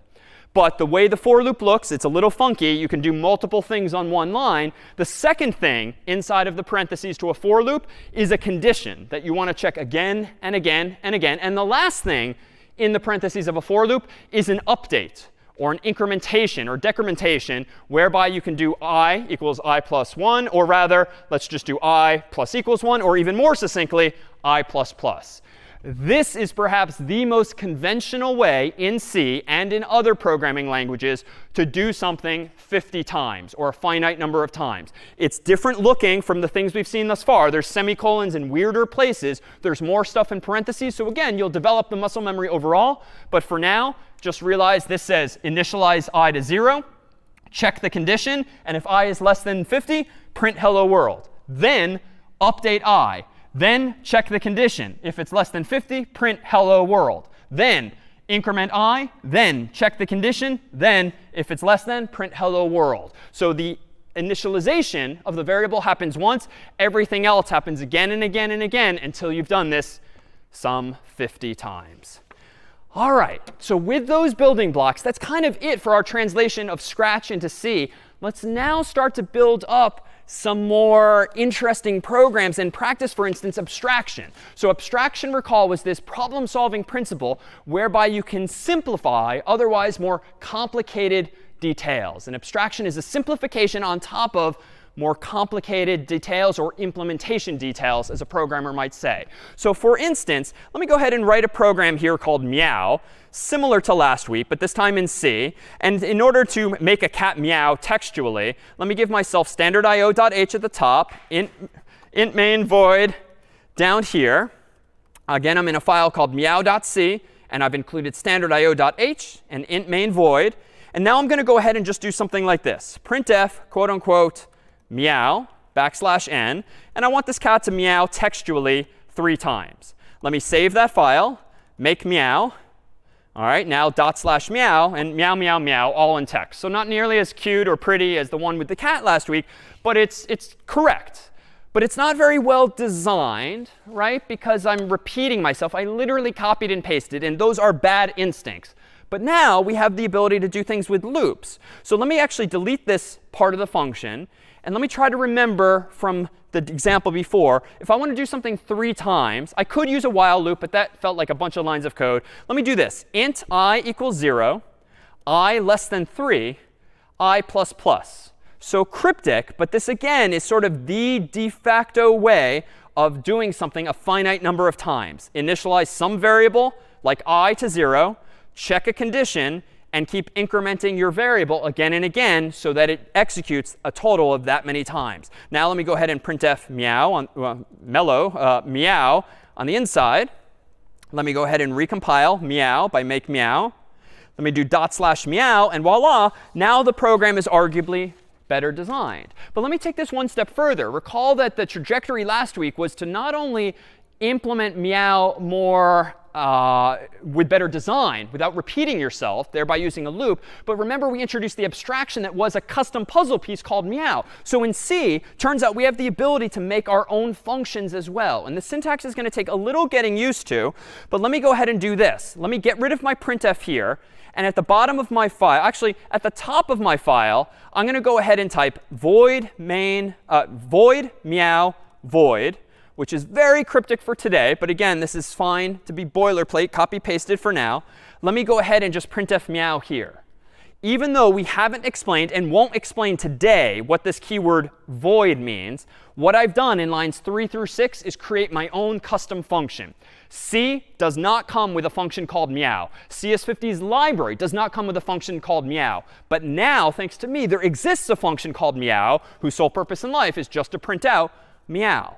But what's cool about this now is that down here, just like with Scratch last week, I can now call a function called meow. And my code's a little more readable because it rather says what it does by way of the function's name. And let me go ahead now and compile this, make meow. So far, so good. /meow, and it seems to work OK. But I don't love the fact that I've implemented meow at the top of the file. It's not a big deal. By convention, we'll typically put custom functions at the bottom of the file. Why? Only because when a programmer, or in our case, a teaching fellow, wants to understand your code from top to bottom, it's just human convention to put the main program, the main function rather, at the top of your file. The problem is, when I do this, I'm going to have created a problem for myself. When I run make meow now, darn it, 2 errors generated. And so there's a couple of bugs to be solved. But first, Brian, a question from the group. There was a question that came in from the chat about why it is that on line 5, for example, you don't have a semicolon at the end of the for loop, and on line 11, you don't have a semicolon at the end of the function name. So why do some lines need semicolons at the end, but other lines don't? Really good question. Why do some of these lines not have semicolons, but others do? The short answer, not to be glib, is honestly just because. The way the language was designed was that you should generally finish your thoughts when expressing verbs or actions or functions with semicolons. And we've seen that after printf, for instance. We've just seen that after meow. However, when you're using other programming constructs like loops or like custom functions, you don't have semicolons there. Why? Some humans years ago just decided that we don't need semicolons in those places. And this is one of those things that it will take a while to develop the muscle memory and the sort of mental model for recognizing where those things go and don't. But thus far, the only places we've seen semicolons are at the ends of functions, like meow and printf here, and now, admittedly weirdly, inside of the parentheses for the for loop. But again, when tackling problem set 1 and the first lab and so forth, you'll often want to refer back to examples like these in the slides and the references in your section so that you can wrap your mind around these patterns. So let me go ahead now and solve the 2 problems I seem to have created here. It's a little non-obvious, but it's reminiscent of what we've seen before. Implicit declaration of function meow is invalid in C99. C99 is referring to the 1999 version of C, the language we're using. But it's just getting confused, C is right now. Well, why is that? Well, let me scroll up here.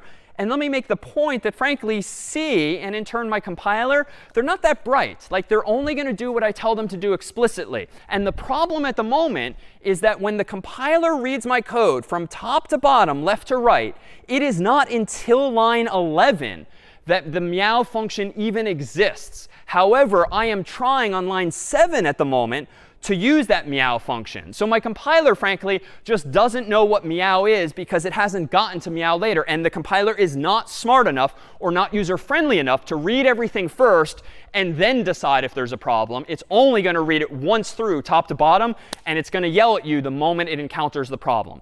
So the solution to this is quite simply move the function to the top of your file. But again, that just gets annoying eventually, because then you have to go fishing for your main function, which might be dozens of lines down in the file. Or there's another way. And we'll explain this in due time too. But you can also copy the very first line only of your custom function, put it at the top of your file above main, and then, to Brian's question, and that with a semicolon. So this is weird. This is what's generally known as a prototype, which is a hint only. It's sort of a clever way of telling the compiler, there will exist a function called meow, but just not yet. But know that it will. And it's just kind of a workaround, a common workaround for that particular problem. All right, so let me go ahead and make one more change here. Suppose that I want to really finish off this meowing example just like we did in Scratch, whereby we also allow meow to take some number of meows as input. So I don't want to have this for loop anymore in my main function. Suppose I just want to be able to say meow 3 inside of my main function. 3 thereby being the input to the meow function. I now need to change my custom function, just like I did last week, as follows. It turns out, and more on this in the weeks to come, that this mention of void here on line 11 refers to the return value or output of this function. Long story short, my custom meow function today has no return value. It doesn't output anything per se. It instead only has a side effect of printing visually on the screen. But it does have an input. And if you want a function in C to take input or arguments, you can literally do something like the name of the type you want and the name of the variable that you want. So suppose I want meow to take as input some number, we'll call it n, and I want to use that number in a loop. I could then do something like this. For int I gets 0, I is less than n, I plus plus. I can then surround my printf with curly braces. And now notice, just like last week with my final implementation of meow, my custom function can take input as denoted by the parentheses. It doesn't have output per se. That's why I'm leaving void here. But again, we'll explain void more in detail down the road. But now I'm using that input inside of the for loop. So even though this is a new implementation in C, I'm using the same building blocks. I'm using a for loop like before, but instead of hard coding 3 or 50 like I did earlier, now I'm actually going to go ahead and just plug in that variable just like Scratch allowed me to do as well. Well, what if I want to do something even fancier? You know what? Let me go ahead and do this. Suppose that we want to get input from the user, but we really want them to provide a specific type of input. Let me go ahead and introduce one other type of loop. And this one I'm going to go ahead and grab from my archives, the code that I brought with me today. And I'm going to go ahead and copy over a file called positive.c, which is going to insist that the user give me a positive value. So this too is on the course's website. Let me just walk us through code that I already wrote. Here at the top of my file, I'm including some now familiar header files. And down here, I'm including a prototype, that is a hint for a function that's going to be called, quite simply, getPositiveInt. So this is a function that's only going to get a positive integer. Then in my main function, notice I'm going to use this. I'm going to get a variable called I on line 10, and I'm going to get a positive int from the user. And then I'm just going to print it out. But what's interesting now is I have this additional abstraction. The CS50 library does not come with a function called getPositiveInt, but it does come with a function called getInt. And notice what I've done down here between lines 15 and 24.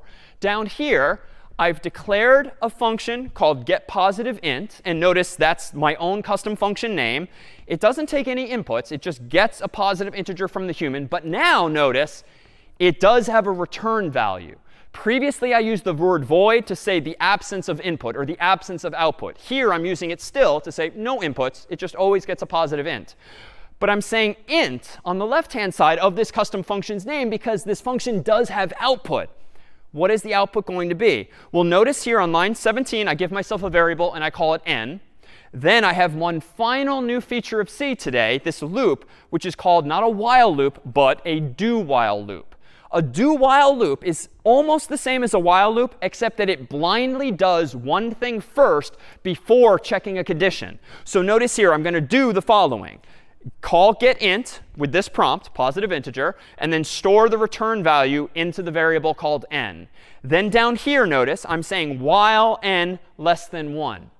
So this is kind of a weird syntax, but if mathematically I want the user to give me a positive integer, that's technically the same thing as wanting the user to give me an integer and just make sure that it is not less than 1. Because if it's less than 1, it's 0 or -1 or -2. That's obviously not a positive integer. So how can I express this in code? The only new thing at the moment now is the fact that there exists this thing called do while. And again, the value of do while is that you will do things at least once and then check a condition. A while loop checks the condition first and then does something instead. This is what I want in this case, though. I want to do this.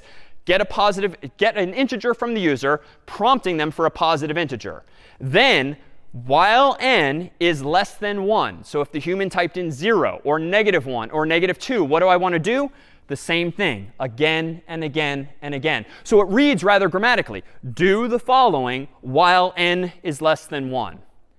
And then lastly, and the only other new line here, is return n.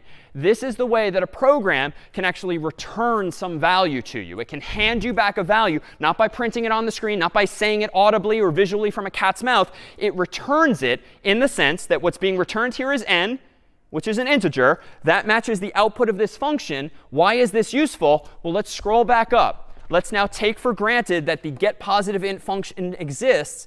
And now notice how we can use it in main. I call getPositiveInt on the right. It returns a value I claim that is of type integer.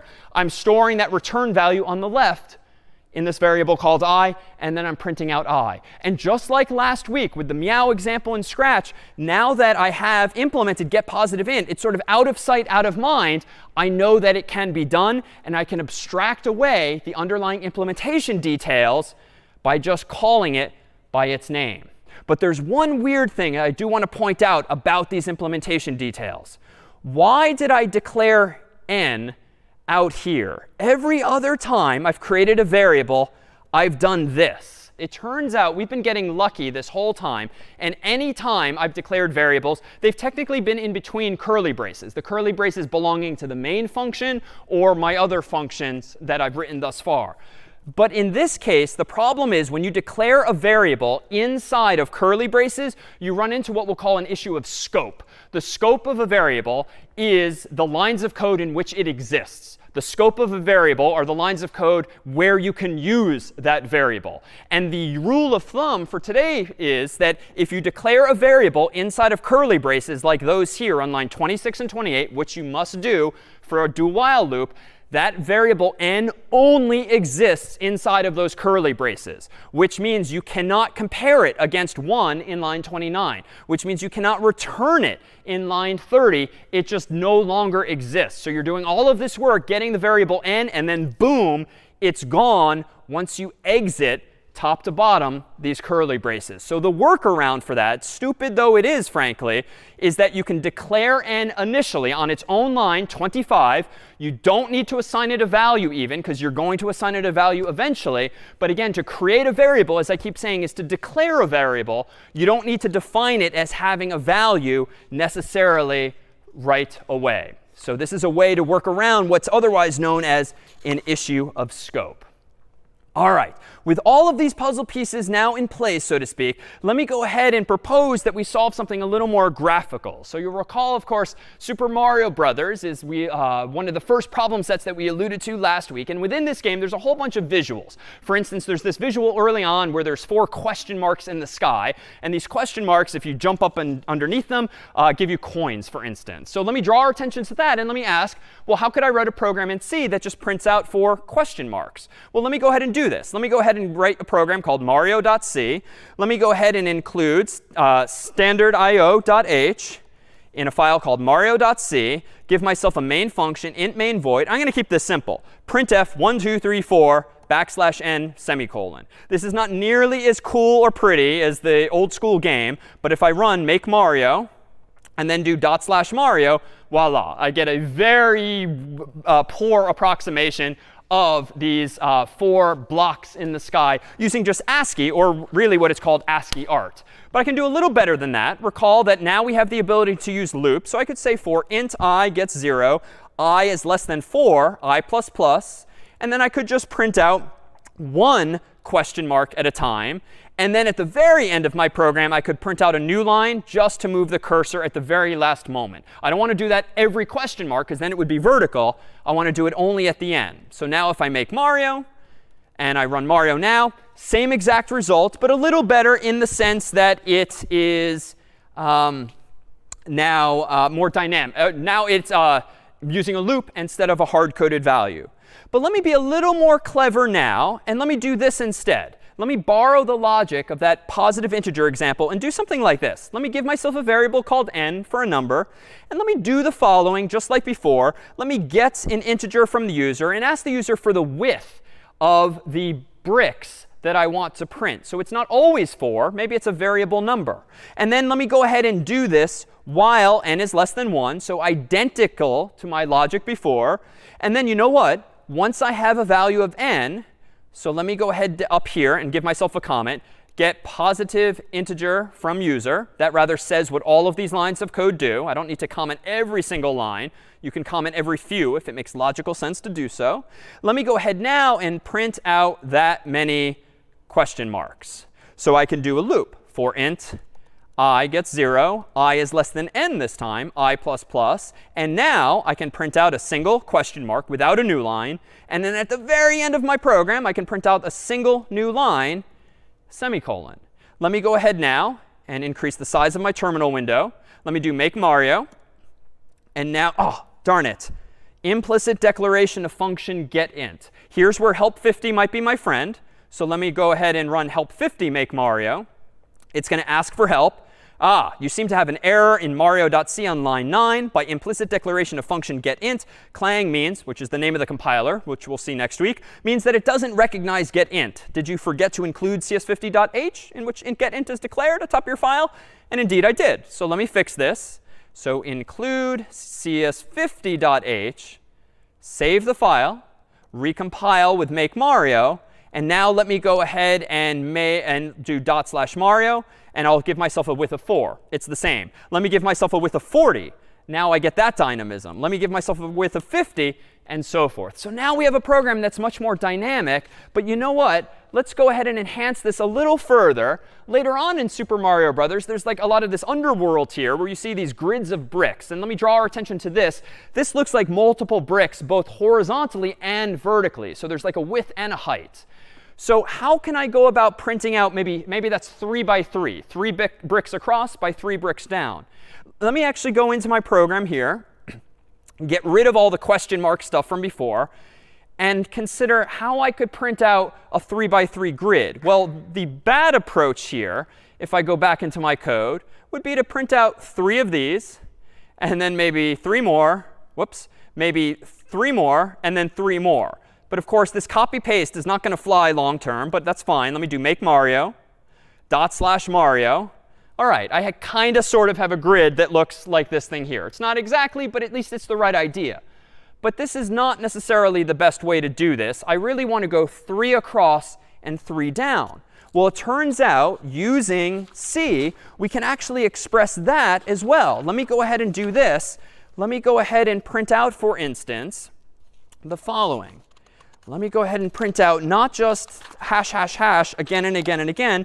Let me go ahead and do this. Let me print out 1 row at a time. So for int I gets 0, I less than 3, I++. I don't know what I'm about to do yet, but I know that I'm going to do it 3 times. What do I want to do 3 times? Well, I want 3 rows, and on every row I want 3 hashes. So you know what you can do? You can nest loops. Let me do for int j gets 0, j is less than 3, and j++. I don't know what I'm going to do yet, but I do know I'm going to do this 3 times. And you can perhaps see where this is going. 3 things 3 times, that's going to give me all 9 bricks, so long as inside of this inner loop, so to speak, this nested loop, I print 1 of those hashes, so long as after that loop, I print out a new line over here. So to be clear, even if it's not obvious at first glance what's going on, we already know that this is the type of syntax you use for doing something finitely many times, 3. This is the same syntax, but I'm using a different variable name so I can keep track of 2 different values, essentially rows and columns. And then I'm just printing a single brick each time. But after I'm done printing a whole row, I do want to move the new cursor to a new line. So let me try this. Let me go ahead and do make Mario on my code. /Mario, and voila. Now I'm using a nested loop to print out bricks like this. And I can change this. If I want to do a 10 by 10, all I have to do is change that in one place. Or if I really wanted to be fancy, I could go use getInt again. I could get the width and the height from the user and do it completely dynamically. But now if I do 10 by 10, for instance, I can at least see an even bigger grid. So if you wonder how things like Super Mario Brothers, or frankly any game nowadays on a PC or console or phone are made, it's with this kind of generation of maps. Maybe back in the day they were hard-coded. Maybe they were generated using code. You can absolutely imagine generating brick after brick after brick like that, so that ultimately your game, even your world, is partly dynamically generated. And we already have the building blocks via which to do that. Unfortunately, we haven't really spoken to the limitations of what computers can do. And in our final minutes, we thought we'd set the stage for things that computers aren't very good at, and in fact, problems that are latent in pretty much everything we've done today, but I've been very carefully avoiding tripping over. This picture here is a picture of a typical computer's memory, or RAM, random access memory. It's just one of the pieces of hardware that you'd have in your phone, your desktop, your laptop these days, and it's where programs are stored when they're running. So on a Mac or PC, if you double-click a program, it's ultimately stored in a piece of hardware that looks like this. When you do /Mario and hit enter in a program like this, you're using CS50 IDE's RAM, but same idea, albeit somewhere else in the cloud. So it turns out, though, that if you only have a finite amount of memory like this, you can only do so much with it. You can't solve all of the world's problems if you only have a finite amount of memory. And what do I mean by that? Well, let me go ahead and create another program here called imprecision.c. And we'll see why I've named it that in just a moment. Let me go ahead and include standard.io.h again, and int main void, just to give myself some setup here. And then let me go ahead and very reasonably, very simply ask the user for a variable called x as a type float. Let me ask for the value just like before. Let me ask for another one in the form of y, quote unquote, y. And then let me go ahead and, you know what? Let me go ahead and print out with %f the value of x divided by y. So I'm pretty sure we did this earlier. We did division with values. This time I'm using floats. But let's go ahead and just run this. Make imprecision. Oh, and I goofed here. Implicit, keep doing it. Implicit declaration of function get float. I didn't practice what I've been preaching.